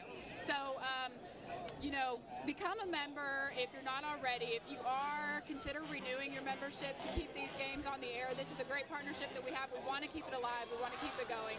So consider giving a gift, making a donation, becoming a member of your local PBS station, and really showing us your support, showing us that you care, and that you know, you want us to continue bringing you the programs that you love, whether it be children's programming, public affairs programming, or whatever it might be. Yeah, that's right. And we're about to go back to the live action. The Milan is really coming on strong. CAK looks good. Very excited to see how this game ends. These guys are really pouring it out for you right now here, and you're seeing it live. You're seeing this atmosphere. Your Tennessee Public Television station is making this possible. That's right, yeah. Columbus versus Beach. It's going to be great. So be sure to stay tuned in and watch, and please support us. Thank you very much. Hi, I'm Mamie Shannon, host of WKNO's Arts and Entertainment show, Local Color. I'm a big football fan, and for me, the drama of an exciting game can be every bit as enjoyable as a concert or stage play. So I want to applaud all of the teams that made it to this year's TSSAA football championships. You've worked hard to get here, and you could be proud of your success. Tennessee Public Television has teamed up with the TSSAA to present these championship games live across the state in recognition of your efforts. Congratulations. Hello, I'm Bill Robinson, Chair of the WTCI Board of Directors. WTCI, along with our Tennessee PBS partners, are pleased to bring you this year's State High School Football Championships. Our mission is to engage, educate, and inspire, and we believe that high school sports can do just that and much more, uniting the community as we cheer on our local athletes. For all of us here at WTCI, we thank you for supporting your local PBS stations, and enjoy the games. Yeah, the importance of high school athletics, you know, is so many things. One, it gives kids a place to belong. Kids are going to find somewhere to fit in, and I think high school athletics is a positive thing they can fit in. Obviously, getting to be a part of a team is big. You're working with other people. You're doing something that's bigger than yourself, and I think that's obviously a key in life. The people that are successful in life, it seems a lot of times, have the ability to work well with others. You know, I think high school athletics are great for the communities. You know, you're talking about a place like Maryville, Tennessee, where, you know, the whole town shows up for Friday night football games. I think they take a lot of pride in their football over here and how well all our sports teams do. You know, it gives them something to brag about when they go to other places. You know, I still pinch myself that I get paid to coach football and to be around high school athletics, because to me it doesn't get any better than that. CAK up by 13 at the half over Milan in our 3A state title. On the field, here's Murphy Fair. Hey, Murph. Hey, thanks very much, guys. Jeff Morris, the head coach of the Bulldogs. Jeff, what'd you tell your kids at the half? It's on keep battling. I mean, they're hard to handle. You know, we've had them third down some. We've let them out. And main thing is it's so hard. We need to try to find a way to get a little bit more pressure on him. He's holding the ball. But at least you're within striking distance. We get the ball first. We really need to take this first one down and make a game of this. Thanks, Jeff. Good luck. Jeff Morris. His cousin in Mayfield, Kentucky, has already won a state championship. He'd like to make it a family affair today in Cookeville. Thank you very much, Murphy Fair. Chad, it was an exciting first half as we check out the highlights. Charlie High got things started for CAK quickly. No big surprise. He's been getting it done all season long, and he got started early with an early touchdown pass here to Davis Howe. Record-setting day also for Davis Howe. Comes another touchdown pass. This time Franklin Murkison with a big touchdown grab. But Milan was able to answer. Chad Warden. Gain. Chad Warden with a huge touchdown there off the play action pass. And then they go to the ground attack. Arkell Coleman with a big run. Josh Smith knocking him out of bounds there. Check out the Xfinity halftime stats brought to you by Xfinity, your home for the most live sports. Get exclusive coverage of the 2012 Blue Cross Bowl football championships on Xfinity on demand. What's impressive about the first half stats, Chad? Well, CAK on pace for over 700 yards in this football game, but time of possession, CAK controls it. 12:21 to 11:39 for Milan. One of our keys to the game was that time of possession and grinding out the clock for Milan. They've been unable to do that, at least in the first half. Milan with 140 yards on the ground behind a big first half from Arkell Coleman. 325 passing yards for CAK. Chad, what does Milan need to do in the second half to come back and get a victory over CAK? Well, they've got to stop CAK at some point, and that's easier said than done. They had their problems defensively, giving up 355 in the first half. I think also go back to that play-action pass. It worked for a few big plays. Dwayne Saffo's been big out of the backfield, catching that play-action pass. And, of course, you're going to see a steady dose of Arkell Coleman in the second half for Milan. Yeah, and CAK defensively, they've given up 140 yards on the ground, but they've made some key stops on 3rd and 4th down, especially towards the end of the first half. They have. Early on, it went according to script for Milan, but CAK, they got a big turnover. They started playing better defense. And what Coach Morris talked about, Milan needing to capitalize, finish off drives. They were unable to do that in the first half. But still, here we have it. Milan receiving the second half kickoff, only down 13. If they can drive the ball down and score it here, put it in the end zone like we've been talking about, they're right back in this football game with a chance to win. Milan set to receive.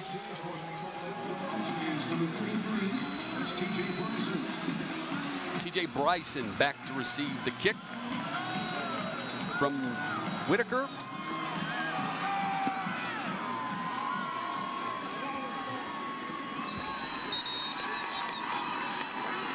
Kick goes through the end zone.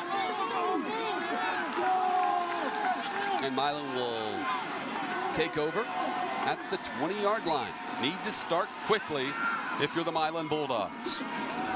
Yeah, and I think when we say start quickly, start moving the ball quickly and score, but you can't get away from your game plan also, which is to win back that time of possession. If you're Milan, you want to see a nice long drive here. See if you can wear down that CAK defense a little bit with that hard-nosed running of Arkell Coleman. They give it to Coleman to start, and a big gainer up the middle. He fakes out the safety and gains more yardage up to midfield, 30 yards on the first play of the second half. And Milan getting in to CAK territory.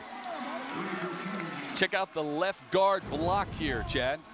Yeah, and tell you what, same old story. First play of the game, Arkell Coleman.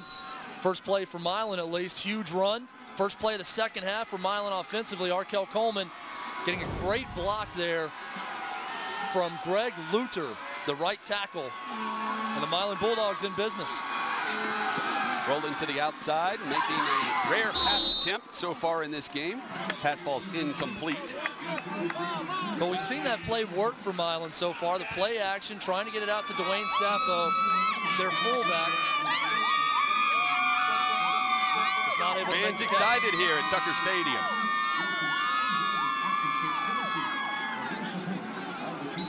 Great Cheering crowd. on their Milan Bulldogs. Great crowd throughout the day.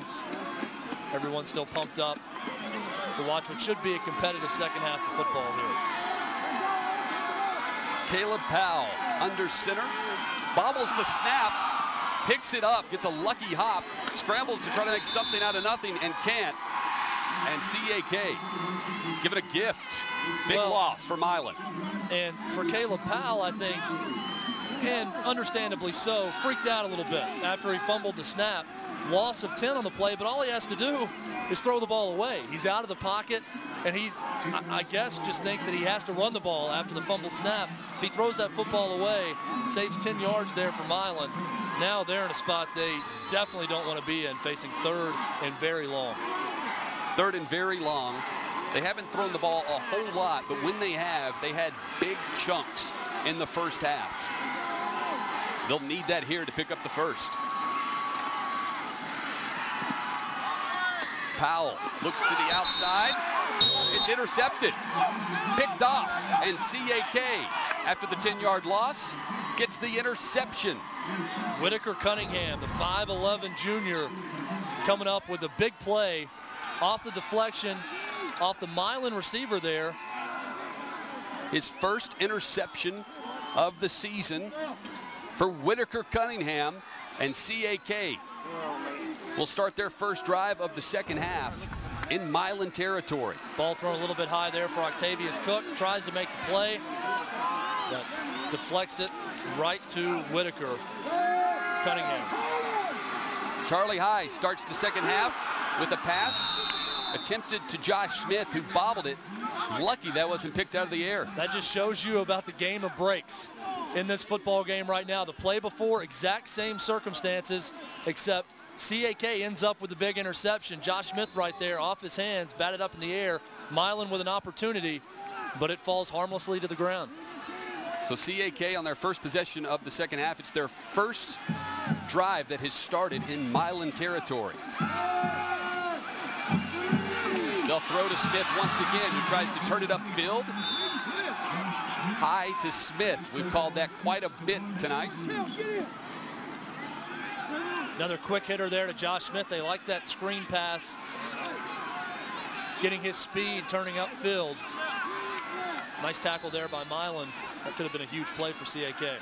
Big third down here for the Milan defense. Rusty Bradley signaling in the offense to his senior quarterback, Charlie High.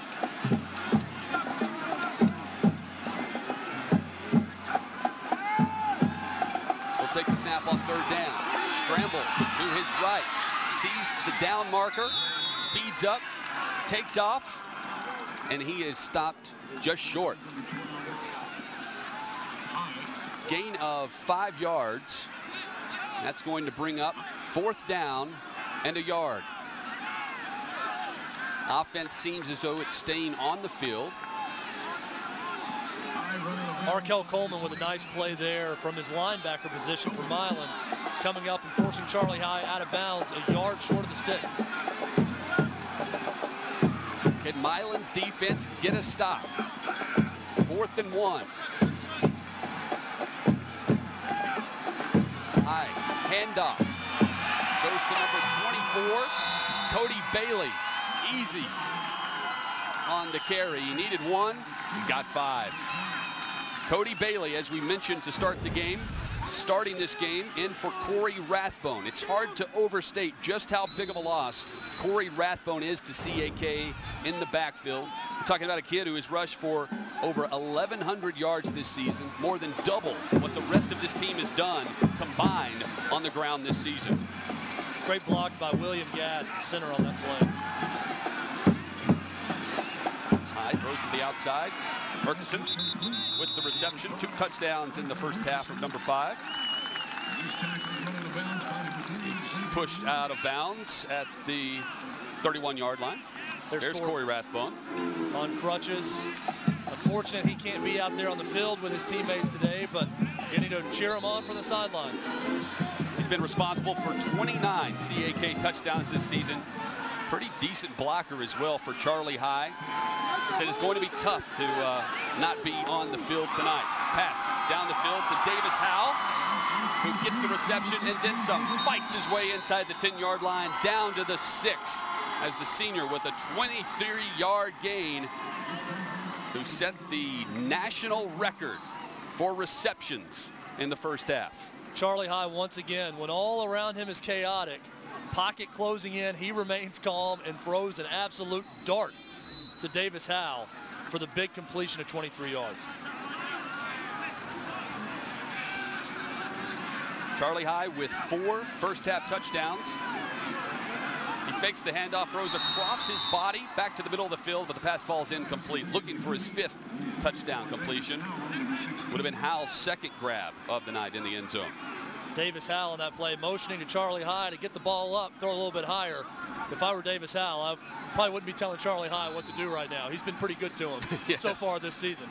I just let that one go. Well, and the receivers have been good to Charlie High. Al, Murkison, and Smith, 48 touchdowns combined coming into tonight's game. 8th play of this drive as he looks to the outside, throws to Josh Smith, who reaches across the plane, 8-yard gain, and a touchdown strike to Josh Smith, who extends this CAK lead. Here's a replay, Chad, of Charlie High to Josh Smith. Once again, 6 points on the board for Christian Academy of Knoxville. Well, Josh Smith headed to Tennessee next year to play for the Vols. Looked like a play a lot like they run to Zach Rogers right now up in Knoxville. Sokolowski on for the extra point. Once again, right down the middle, right at the cameraman. Extra point is up and good. 34-14, now a 20-point CAK lead over Milan. 8:41 to go in the second half, in the third quarter rather. Show your spirit by texting your school's keyword to 37048. CAK, your code is Bowl7. Milan, your code is Bowl8. The school with the most votes at the end of the game will win a $1,000 donation from Blue Cross Blue Shield of Tennessee. Standard text messaging rates apply. 1 vote per phone will be counted. Visit facebook.com/BCBST Champions for more updates. Talked about all those senior starters for Milan, 20 to 22 starters, seniors, coming into this game and remembering 2011 and what happened. I think now if you're Milan, you hope that memory doesn't start creeping in as that score starts to look a lot like a year ago now that it's 34-14. Here we go, guys. Got to fight through it, and as you see some stats here. How about the 1,000-yard club for the CAK receivers? 3 of them over 1,000 yards now. Franklin Murkison getting over that mark today. Josh Smith and Davis Howe. Tremendous receiving core there for CAK. Great careers for all 3 of those guys. And of course, the guy feeding them the ball you see right there, number 12, Charlie High. CAK's drive, 8 plays, 49 yards. Josh Smith with a 6-yard touchdown reception. Extra point makes it 34-14. They gave Milan another sideline warning as CAK going to squib this kick down the middle of the field to try to catch them off guard. 2 Milan players run into one another, and they're lucky to come up with that football. Well, it wasn't for lack of effort right there. You had 2 Milan players desperately wanting to get their hands on the football on the short kick. Almost caused a huge mistake there for Milan, but able to recover the fumble. And I still think if you're Milan, you got to stick to what got you here. You need to run the football, continue to try to maybe run some clock, get this game manageable going into the fourth quarter. Give yourselves a chance.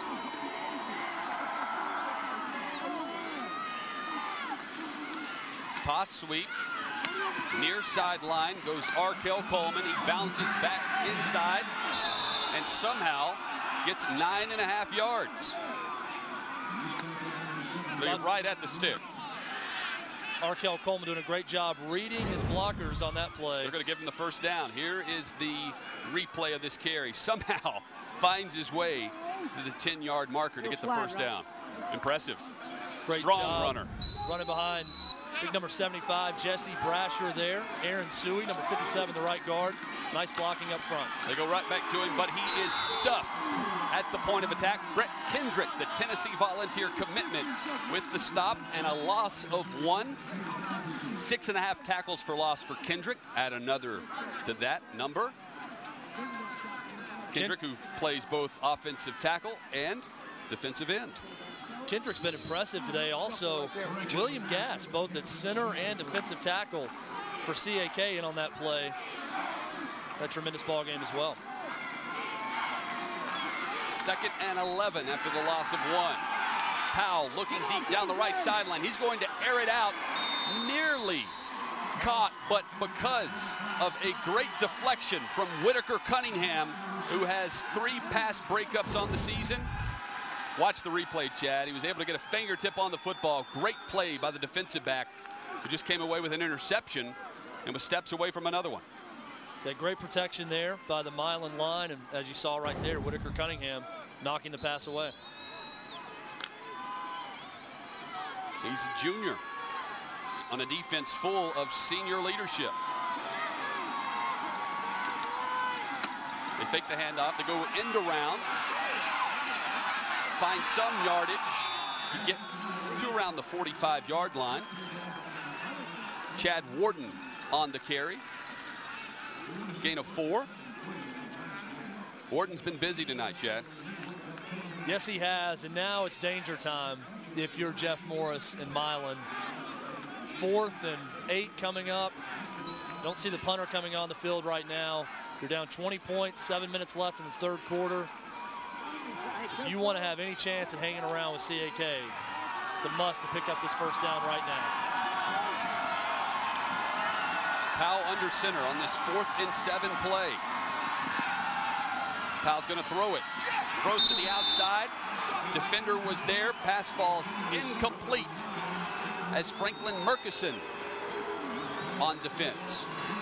Pass intended looking there to, yeah, go ahead, Chad. Pass intended there for Hayden Bolton, just overthrown a little bit. CAK going to take over on downs. Does CAK have a slower gear? Do they have the ability to take their foot off the pedal? That's what I want to see now the rest of the game. They've got a 20-point lead. Can they run the ball and take some clock off? I think we're going to see Josh Smith get some more carries here on this drive, trying to eat a little bit of clock. They just score so quickly. He's not getting the carry here. They're going to throw it yet again. This time looking to Reagan Matlock, the fullback, out of the backfield.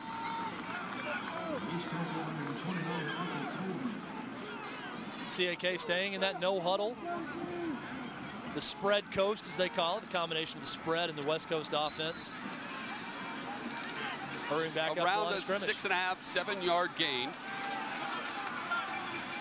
Officially 2nd and 4.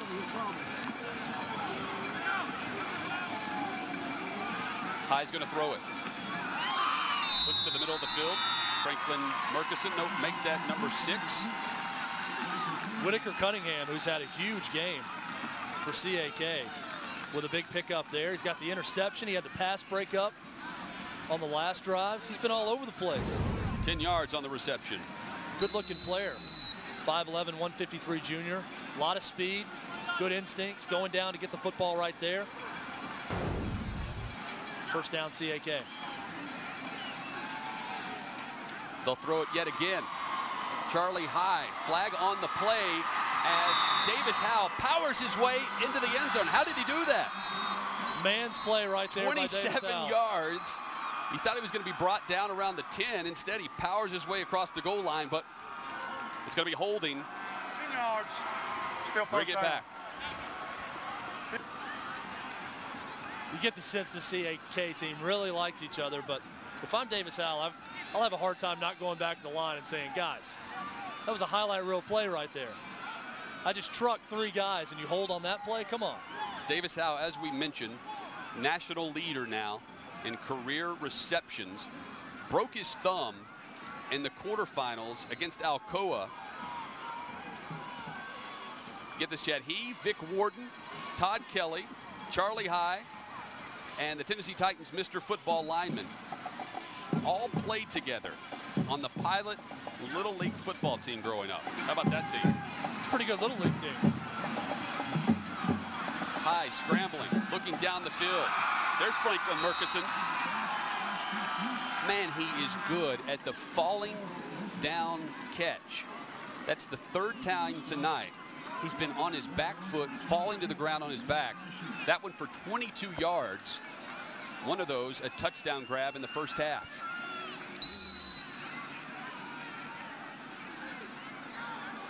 It's amazing how CAK continues to erase bad plays. They get the holding penalty, they come right back and get 16 yards. Charlie right on schedule again. Charlie High now with that completion over 400 yards passing. Pass across the middle. Complete. That's another first down. Davis Howe, 7 yards. And so much of what they've been able to accomplish in the passing game right across the middle, right in the middle of that 4-3 cover 2 defense for Milan. Able to find the open spots, and Charlie High, 9 times out of 10, finds it. Josh Smith at the bottom of your screen. High's looking his direction, but fumbles the football with pressure. Milan picks it up, returns it. They fumble on their own. Who's going to pick up the ball? Somebody's got to fall on it. CAK does. Recovered by number 18, Reagan Matlock. Loss of 35, but CAK will take it. All Milan had to do, just fall on it, Chad. Tough break right there for Milan. And how many people touch the ball in this play? Charlie High doesn't see the pressure into the last moment. Great pressure by Dalvin Gillespie, who knocks the ball free. He had a chance to also pick it up and couldn't. But as Alex Raspa, the defensive end there, had the ball running downfield, the big man, the defensive end, I say big man, 5'9", 185 defensive end, running down the field, not accustomed to carrying the ball, gets hit from the blind side, coughs it back up. CAK, 1st and 10. 1st and 10, back at midfield. No points, but you continue to run the clock. Charlie High scrambles forward. On the keeper, that's number 12. High. Brought down by Marche Nunn.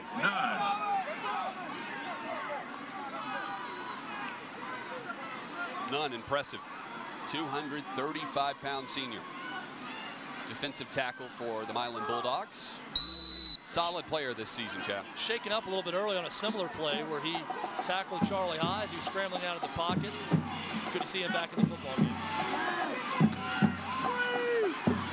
So that quick bubble screen yet again. Davis Howe. Another reception. So impressive. Brown on the tackle. How they continue to get guys open right across the middle. Quick hitters, and then when they don't get the quick hitter, they just rely on that great offensive line to provide time for Charlie High. And you give him enough time, he's going to survey the field and he's going to find someone wide open. And that's been the calling card for CAK, not just this season, but really for the last 2 or 3 years. This time they hand it off.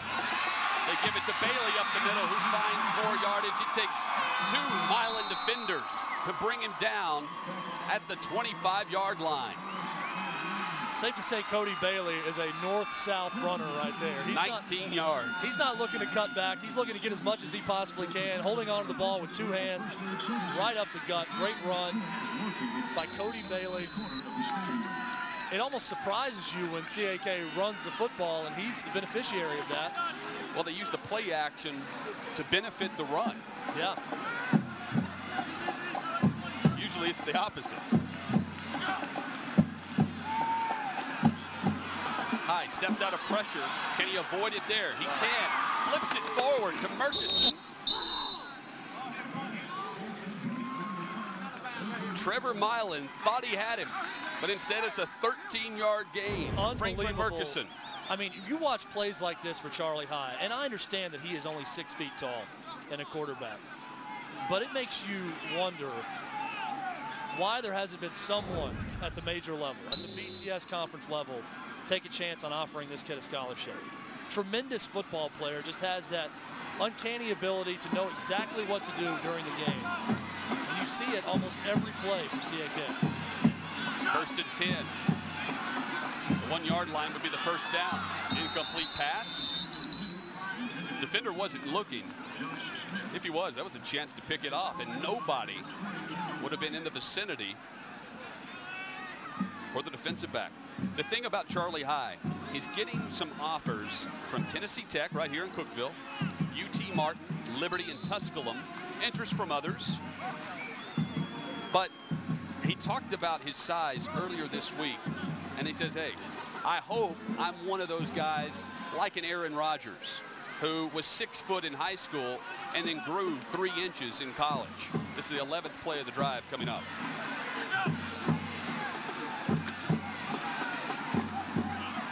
Pass complete. Let's check out the stats on Charlie High tonight. Look at some of the highlights here. Just watch him play. Hutton, you mentioned Aaron Rodgers. I'm going to throw another comparison out there. Drew Brees, especially when Drew Brees at Purdue, the ability to just make plays when it looks like nothing else is there. Charlie High, look at rolling to his right, keeping his eyes downfield, the cannon for the touchdown. Just tremendous talent and player to watch here. And no disrespect to those schools you mentioned, Tennessee Tech, UT Martin, Liberty, Tusculum. 3rd and 7. He's looking to the end zone. Davis Howe uses his size to the advantage. Touchdown. A 9-yard completion. High to Howe. An add to the CAK lead. 1:37 to go in the 3rd quarter. It's now 40-14. Warriors over the Bulldogs. Here's the replay, Chad. Another great play here by pump fake. And then Charlie High going over the top. Look at that placement right there to Davis Howe. The only place that pass could have gone for the touchdown, and that's where Charlie High put it.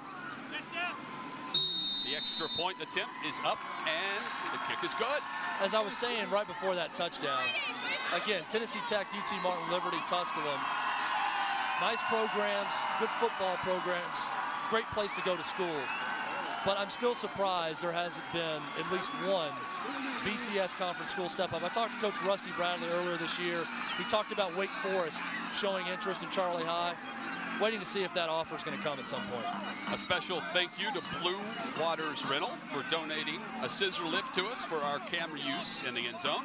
When you rent from Blue Waters Equipment Rental, you'll find tools for indoor and outdoor projects, plus items for parties and special events. Thanks to all of our crew here with the TSSAA Network. Tucker Stadium on the campus of Tennessee Tech University in Cookeville. I would say thanks to the crew for braving the cold out there like most years up here at Tucker Stadium, but fantastic day and very nice day. A nice evening. CAK's drive after the fumble recovery. 12 plays, 50 yards. 5 minutes, 6 seconds off the clock. Kick comes downfield, fielded in the end zone, and Milan will take over at the 20-yard line. Well, I guess we have our answer there. Charlie High, look at the day he's had. 32 at 39, 441 yards, 6 touchdowns, no interceptions. Having a good time on the sideline. A CAK looking to win their 2nd straight BlueCross Bowl state championship. Charlie High, 441 yards passing last year in what is a rematch this year of the exact same game. He had 476 yards passing and 7 touchdowns. He has 6 touchdown passes tonight.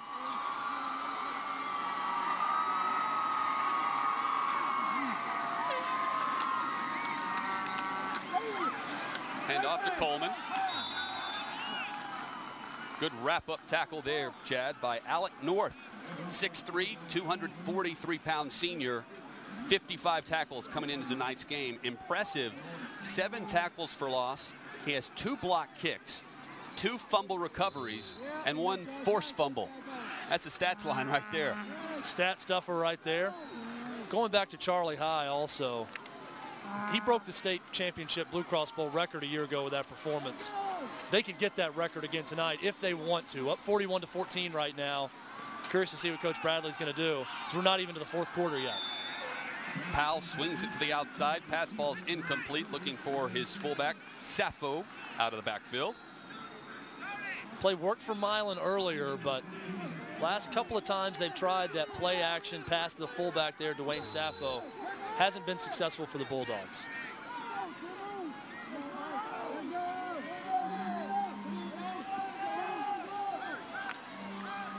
This game was tied at 14 in the first half.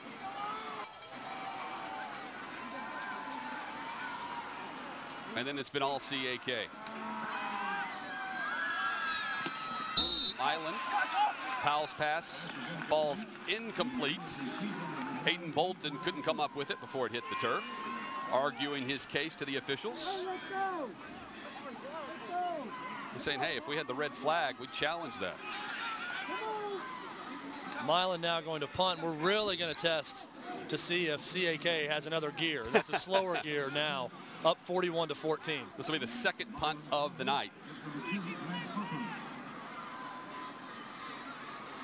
I guess a 5-minute drive on that last touchdown drive for CAK, that's a slower gear, right? Of course, it was aided by about a 30-yard loss and a fumble.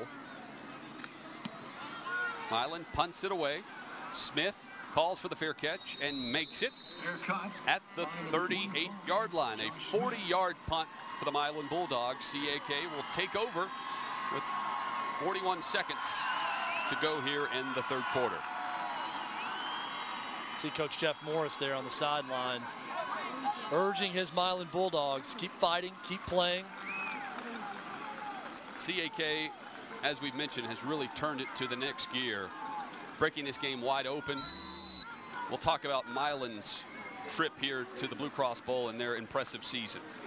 Catch all the action on demand. Comcast subscribers can watch all 8 of the 2012 BlueCross Bowl championships on Xfinity On Demand starting the week after the games. Press the On Demand button on your Comcast remote, select Get Local, and choose Sports, then select High School Sports. Guess who? Davis Howell on the completion there. 22 yards. Devon Andrews has had a nice day for Milan in that defense, coming up with a tackle. Milan defense, tons of leadership, 10 senior starters.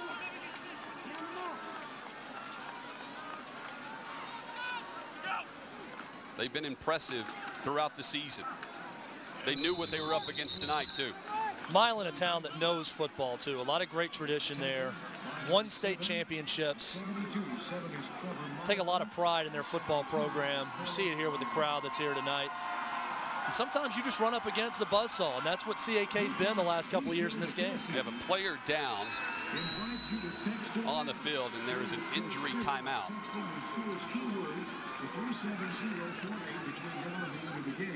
We're going to take a break.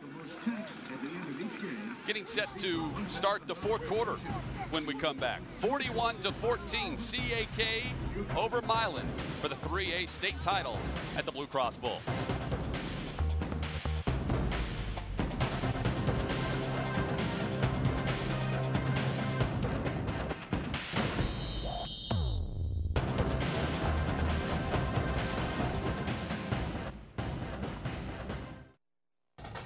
The 2012 BlueCross Bowl is brought to you by BlueCross Blue Shield of Tennessee, proud corporate sponsor of the TSSAA, and by the Governor's Highway Safety Office, who reminds you don't drink and drive, and by Xfinity, your home for the most live sports, and by Honda, wishing you happy Honda days, and by your local Tennessee public television stations, proud hosts of the 2012 TSSAA BlueCross Bowl Championship.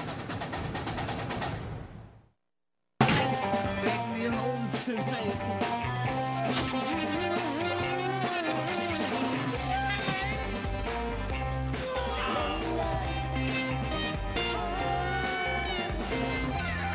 You can choose the back seat, or we'll choose one for you.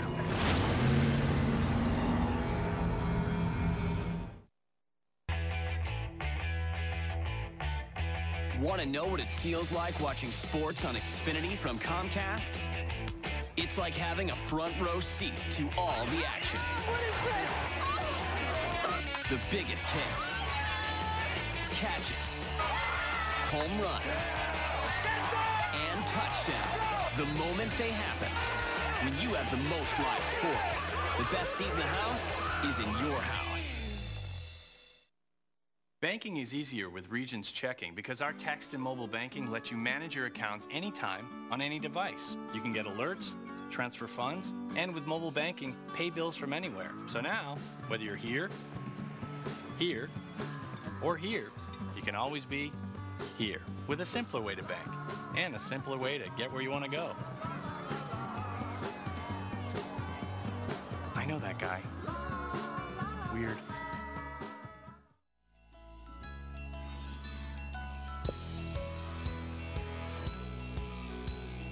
Happy holidays. 41-14 as we start the fourth quarter. Beautiful scene here in Cookeville, both on the downtown square and here at Tucker Stadium on the campus of Tennessee Tech University. There is Trevor Milan, the defensive end for Milan. 5'9", 190. That's not a typo.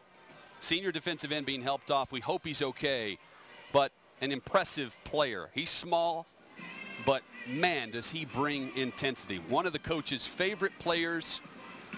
Defensive line gets after it. Trevor Milan on the outside. One of the big reasons why. When you start to look up and down the roster, you almost think it's a typo when you see the name Milan on two different players next to each other on Milan. Thinking they just got crossed up with the school name, the town name. That's not the case. Trevor and Corliss, brothers. A little difference in size there. Again, Trevor, 5'9", 190. Big Corliss, 6', 285. Partners on the defensive line. And we hope for the best there for Trevor Milan as they check out. Looks to be his lower leg or calf. Hopefully he'll be back out there playing soon. Starting the fourth quarter, Charlie High on the night, 83% passing as he'll hand off here. Carry goes for a gain of about 1.5 yards. Let's go down to Murphy Fair and get the update on Milan's injury. Hey, Murphy. That's number 24. Number 7, Trevor Milan. The injury appears to be to his right knee. That's where they're getting ready to place the ice pack. Maybe a little early for any kind of report beyond that. I doubt seriously, though, if we see him on the field anytime soon. Hope the best for the senior lineman. We have another player down at midfield for the Bulldogs. This is what you really don't want to see now. 41-14 game, and got players from Milan going down left and right. That's Devon Andrews, sophomore linebacker. Devon Andrews has a bright future there at Milan. Had a nice game tonight.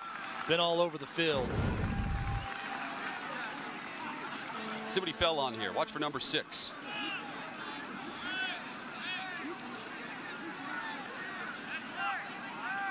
Shaking up on the play. And had another defensive player fall on him. Jake Remaker falling on him there. But it walked off under his own power. Hopefully everything's okay with Andrews.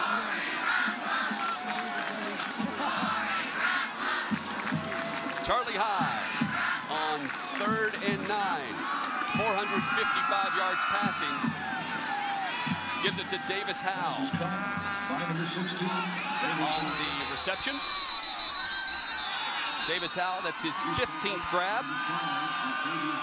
Octavius started the fourth quarter with 166 yards. Now he has 174 after that one. Octavius Cook there on the tackle for Milan. Haven't said his name a lot tonight. Great player, though, a senior, 6'1", 185. 43 tackles, 2 tackles for loss, 5 INTs on the season. Coming up with a tackle on that play. Davis Howe favoring his right hand there.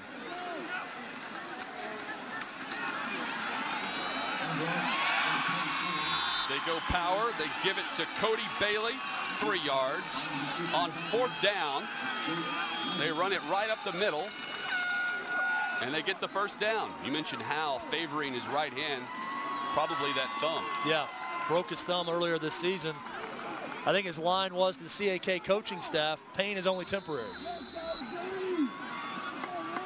But championships last a lifetime, as I think the quote as he finished it there. Tough player. This is a tough-minded CAK team.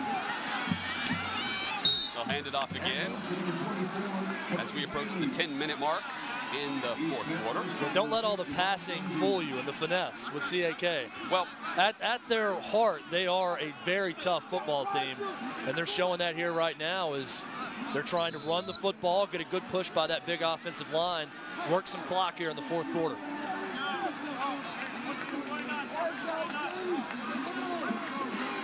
Seeing that He's holding his hand there. Again, again in the quarterfinal, broke his thumb, returned in the second half in that game, caught 2 touchdown passes. Not surprised that he's put forth the effort he has tonight. Handoff goes back to Cody Bailey. Big gain there up the middle. Past the 20-yard line, 14-yard gain, and he's taken down there by Morris, who is the son of head coach Jeff Morris. Going to see big Cody Bailey right here, running strong. He's only 165 pounds. He runs a lot bigger than that when you see him out on the football field, taking on all comers. Mention that toughness. Rusty Bradley challenged his team this week for CAK to match Milan's tough-minded grit. They've done that. Well, what's incredible is the drives that we thought we would see from Milan throughout the game. We're witnessing right now with CAK, handing the ball off, getting 4 or 5 yards a clip, working the clock. This is what Milan envisioned offensively. If they were going to hang around in this football game, they were going to have to accomplish. We're seeing it right now with CAK as they drain some clock here in the 4th quarter.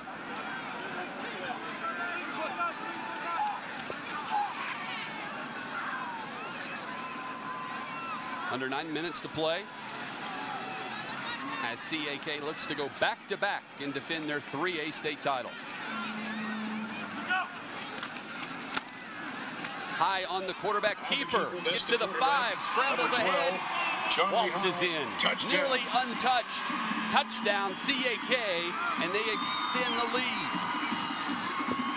Charlie High now 6 touchdowns passing. That's his first on the ground. He's accounted for 7 touchdowns, all 7 of them for CAK. Charlie High, we mentioned earlier, underrated runner. He's had 214 rushing yards coming into this game. That's his 5th rushing TD of the season. Sokolowski on to kick the extra point. The kick is up, and the kick is good. We mentioned this was a near identical matchup from last year's game. As you see, congratulations there from Rusty Bradley, the head coach, to Charlie High. The score in last year's game was 49-14, the final. This one's 48-14, and CAK missed an extra point. How much fun is it to play offense for CAK? When you see what they're able to accomplish statistically, they look like they're having fun. When you put up points like that and yards like that, it's tough not to have fun. As you see Rusty Bradley, some of his assistant coaches there, starting to sense a 2nd straight BlueCross Bowl state championship as father and son there celebrate Rusty with his dad. Rusty with his dad, Mark Bradley. CAK drive, 9 plays, 61 yards, 4 minutes, 5 seconds off the clock. It ends with a 14-yard touchdown run by Charlie High. Got to be a proud dad there. Well, we had the game last night with Innsworth and MUS. You had the father-son coach-quarterback duo winning a state championship together. Now you've got Mark and Rusty Bradley coaching on the sideline. Everyone from CAK having fun right now, especially those 2. Kick comes downfield, fielded by Xavier Lee.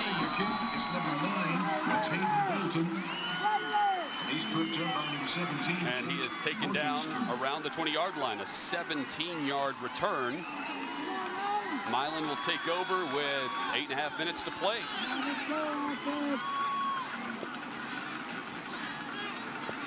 This was the goal of Milan. You just feel terrible for this group, but at the same time, they deserve a big congrats on the year they've had to come and make it to this championship game last year.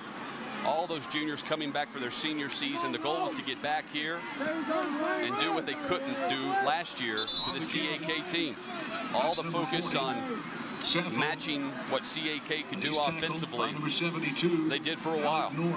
It's a tremendous accomplishment to be here in Cookeville for the BlueCross Championship, but as far as Milan, disappointing, all these seniors coming back. They watched the game film of last year's game, and unfortunately for them, this game film is going to look very similar to last year. Handoff. Coleman with the carry. Join the conversation about high school sports, not only in Tennessee, but across the country. Follow us on Twitter and Facebook @PlayOnSports. You can also check out live highlights and full game replays at youtube.com/PlayOnSportsNetwork. Total yards in this game, Milan with 306, CAK 550. Wow. Play on Sports, by the way, and TSSAA If you're a high school football fan during the season, that is the place to go on Friday nights. If you want to watch a collection of games, TSSAA They do a great job there. Handoff goes to Arkell Coleman. 7-yard gain. It's 48-14, and Coleman is running as hard as he was in the first half. Running like he it's is still all grit. Running like it's still 14-14 right now for Arkell Coleman, and you would expect nothing less from him. Tremendous career there, tremendous season for the senior at Milan. His toughness is unmatched, according to head coach Jeff Morris. They fake the handoff this time as Powell tries to turn the corner on the boot and trips and falls. Loss of 7 yards. Powell and Coleman playing in their final game with the Bulldogs. 12 wins on the season out of Gibson County. Everyone in Gibson County, I'm sure, be on hand to congratulate this team when they return home. That play right there, kind of indicative of the second half for Milan. Just can't get their footing in this second half. The CAK running away with this one. Approaching the 6-minute mark of the fourth quarter. They go back to Coleman. That's Coleman on the carry, number 29. A host of defenders bring him down after a 3-yard gain. Correction, number 37 is Camden Winsenberg. Camden Winsenberg brings him down. Arkell Coleman, 26 carries, 183 yards, and a touchdown. Looking at Winsenberg there, the captain of this CAK defense. Both teams with their starters still on the field, leaving nothing to chance here in the closing minutes of this Blue Cross Bowl State Championship.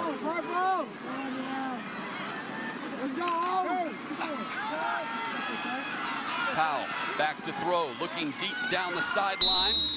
Good defense there by Murkison. It's broken up, intended for Chad Warden down the left sideline. Warden showing some frustration. I'll tell you what, Whitaker, Cunningham, and Franklin Murkison, both having great ball games. Look very similar out there. Number 5 and 6, 5'11", 149 senior is Murkison, 5'11", 153 junior is Whitaker Cunningham. Both had really nice ball games tonight for CAK. Fourth down, and Milan will punt away. And the punter is number 2, Brent Hopper.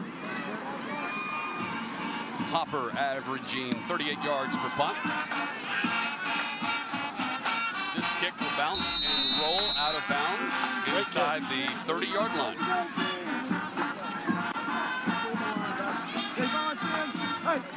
Time for the Xfinity Fan of the Game, brought to you by Xfinity, your home for the most live sports. Get exclusive coverage of the 2012 Blue Cross Bowl Football Championships on Xfinity On Demand.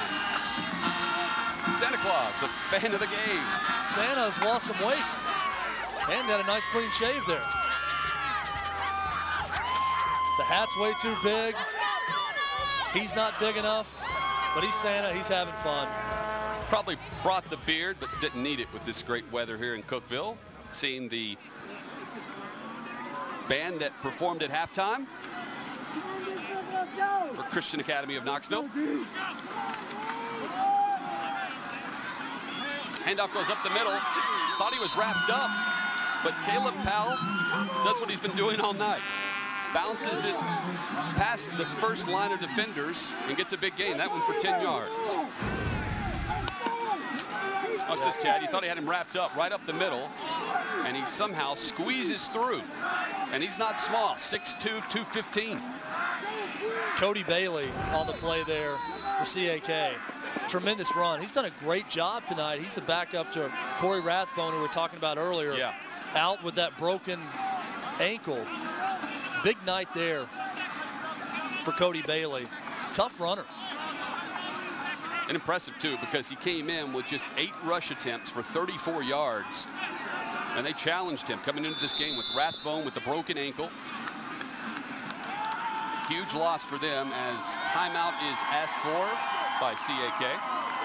Looks like this might be an effort by Coach Bradley to get his starters out of the game and get a big ovation from the Warrior faithful. This senior class just flat out getting it done. They really did. Once again tonight, and hugs all around for Charlie High, Josh Smith, Brett Kendrick, you see there.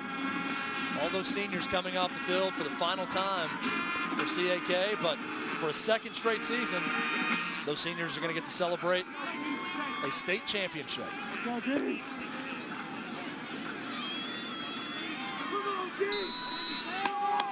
Nearly identical score as well, as Coach Rusty Bradley told us this week, Chad, hey, I just wanted this team to come out and have fun this year. All the expectations of defending the title, all this and that. We have Charlie High at quarterback, Rathbone at running back, a senior-led group. Just go out and have fun. They're going to have fun tonight. Handoff goes to number 4, Drew Jost, 5'9", 160 junior. His 7th carry of the season. He's played in 13 games. 8-yard gain there. Also getting to see John Sharp now, the sophomore quarterback, coming into the game. It's been the Charlie High show for the last 3 seasons at CAK. John Sharp, the heir apparent there, to take over for Charlie High. Big shoes to fill. Finishes the game 35 of 42, 461 yards passing, 6 total touchdowns. Passing, 1 rushing. Handoff back to Jost. Up to the 40-yard line. First down carry. Jost. Pushed out of bounds by Octavius Cook. Under 4 minutes to play. And CAK going to hoist the trophy yet again. The 28th first down of the game for Christian Academy of Knoxville. I think both coaches would have been okay if they just let the clock roll on that one right there. Didn't mark him out of bounds on that play. Clock now back rolling. So they try to finish this one off. Another one for CAK.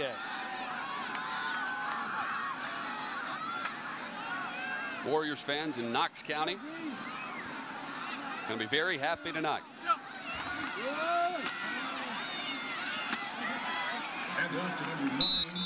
Handoff goes to Sam Cagle.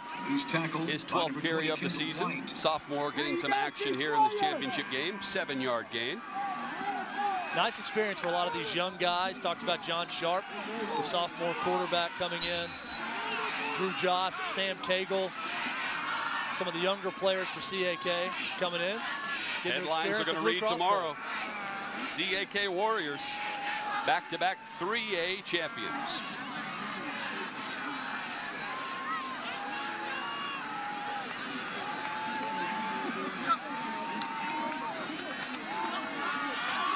This time back to Cagle, up the middle.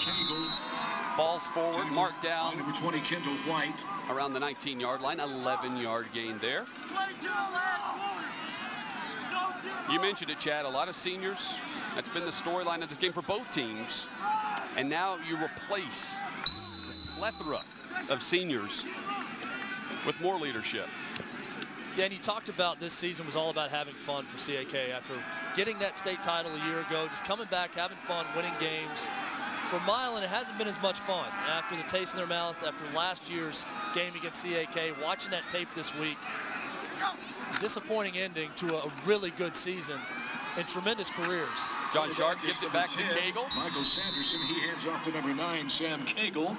And he's up in. Let's check out this Blue Cross Bowl move of the game, brought to you by Blue Cross Blue Shield of Tennessee, promoting healthy and active lifestyles among Tennessee's young people. Davis Howell with our Blue Cross Bowl move of the game. He's been active tonight, set a national record with over 350 receptions. The stat line for him, 15 receptions, 172 yards, 2 scores. Congratulations to Davis Howell.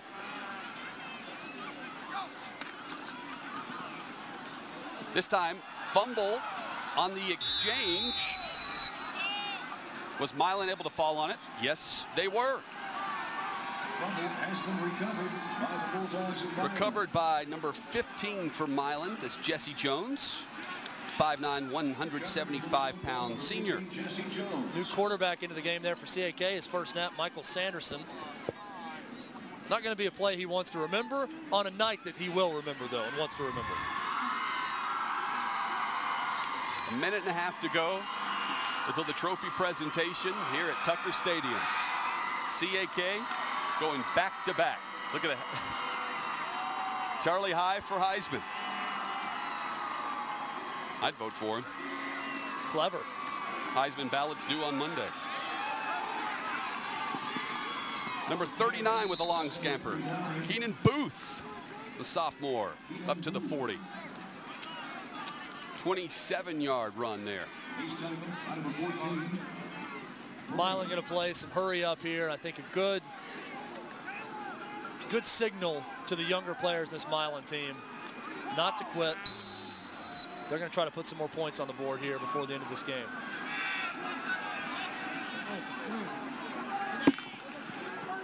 Clock rolling as the seniors on the CAK sideline pumping up this crowd as it gets around a minute to go.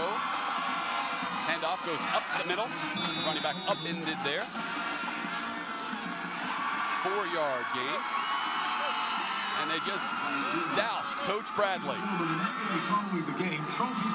They went with the less conventional Gatorade bath, water bath there, not going with the big tub of water, going with the smaller water bottles. You don't see that every day. Well, you could sneak up on him easier. Jarvis Rito, former Tennessee Vol offensive lineman, hugging some of his offensive linemen. He got out of there before the water bath.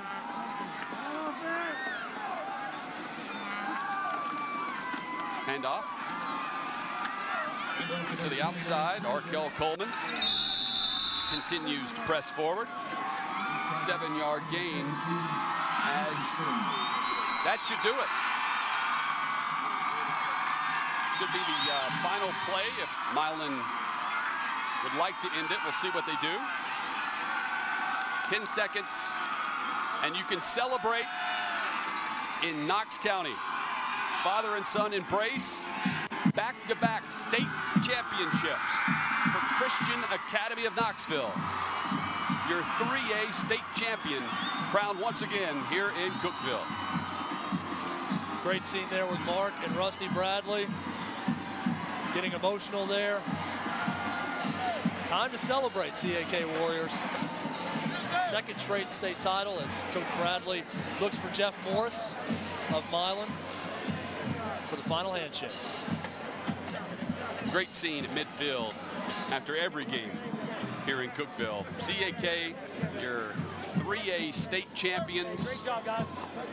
Hey, when we're done, guys. All of that pressure on the senior class to come back and do it again, led by Coach Bradley. They get it done. Wow. Yeah. You read all the stats and you talk about Charlie High and the running game and how they're able to throw it at will. It's all true. Yeah, and I think maybe it's hard to believe when you see it. Let's go down to Murphy Fair, who is standing by with head coach Rusty Bradley. Hey, Murphy.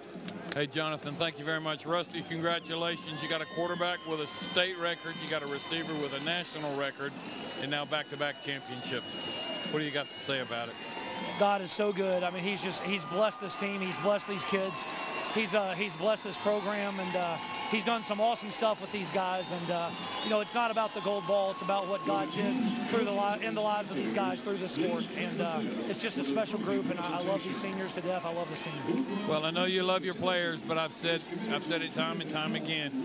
You and your coaching staff there at CAK have something special. Yeah, it's a great school. It's a great place, and just the opportunity that we have just to minister to kids through football is something that's special. And I love the senior class, and I don't know that if I'm more excited about winning or sad about this senior class being done, but I love these guys to death. I understand. Go celebrate with your team, Rusty. Congratulations. Thank you. Thank you. Thank you, Murphy. They're going to celebrate. When we come back, the trophy presentation Christian Academy of Knoxville, your winner, the 3A state champions, here on the TSSAA Network.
You can choose the back seat, or we'll choose one for you.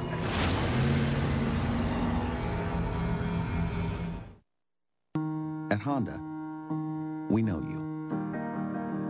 We know you have to rise early and work late, with not enough sleep in between. How you sometimes need to get over to that exit, like right now. And how things aren't just about you anymore. Introducing a car that starts with you. The all-new Honda Accord. CAK, your 3A state champions for the second consecutive year. Chad, we have our MVPs. We do. Offensive MVP for this 3A Blue Cross Bowl. CAK quarterback Charlie High, 35 of 42, 6 touchdowns through the air, 1 rushing, 461 yards. Defensive MVP, Milan's Devon Andrews. Let's go to the public address announcer for the trophy presentation. Here's Drew Hallfines. Passing is number 12, Charlie High, from Christian Academy of Knoxville.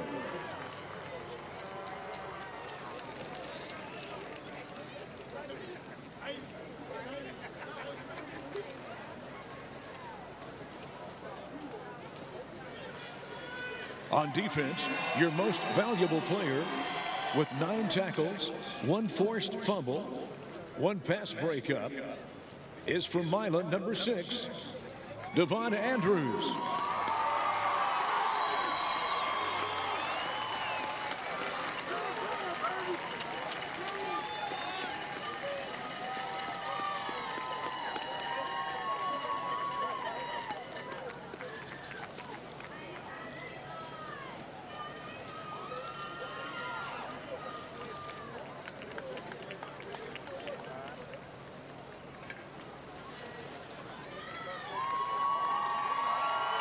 The Blue Cross Bowl Division I Class 3A runner-up coach is Jeff Morris.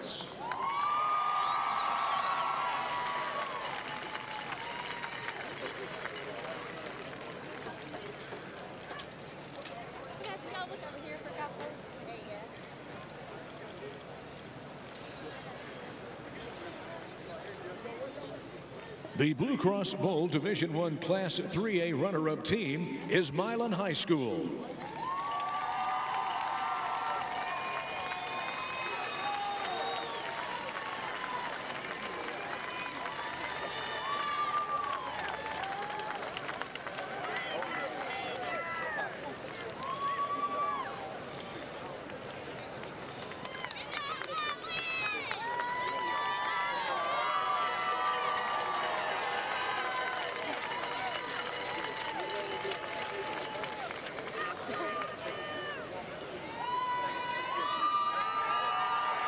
And now we recognize the Blue Cross Bowl Division I Class 3A Championship coach, Rusty Bradley.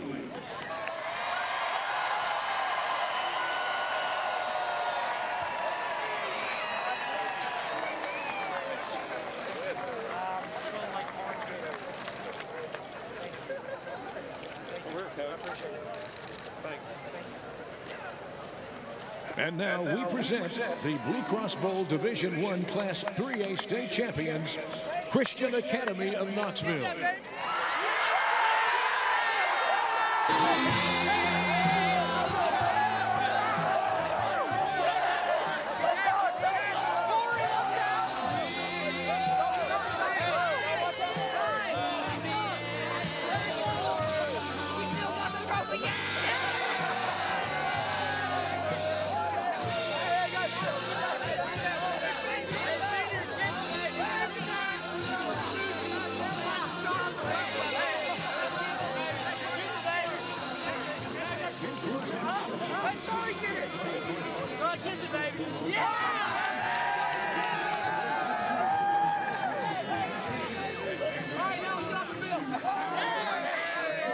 CAK, your 3A state champions, taking the second state championship home to Knox County in back-to-back seasons.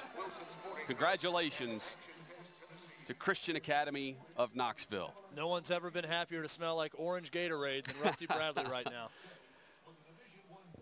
Text winner tonight, presented by Blue Cross Blue Shield of Tennessee. Milan, $1,000 being sent to Milan on behalf of Blue Cross Blue Shield of Tennessee. Congratulations. Milan back-to-back text to win champions here at the Blue Cross Bowl. Check out the results, Chad. Another day of state championships coming up. CAK, your state title winner. Gordonsville won earlier today. Tonight, Beach and Columbia. Yesterday, Division II Single A, Webb over Evangelical Christian, 47-14. The Memphis University Owls took on Innsworth last night for 2A in Division II. Innsworth takes home the crown. Earlier today, we mentioned Gordonsville with a 1-point win and a close game in 1A. CAK just took down Milan. And tonight, it's Beach at 14-0, taking on Columbia Central, the Lions. On Saturday, Friendship Christian taking on Adamsville in 2A. The 4A championship game pits Fulton against Covington. Whitehaven takes on Maryville for the 6A championship tomorrow at 7 o'clock Central Time. Congratulations to Christian Academy of Knoxville, your 3A state champions for 2012. Still a lot more coming on the TSSAA network right here.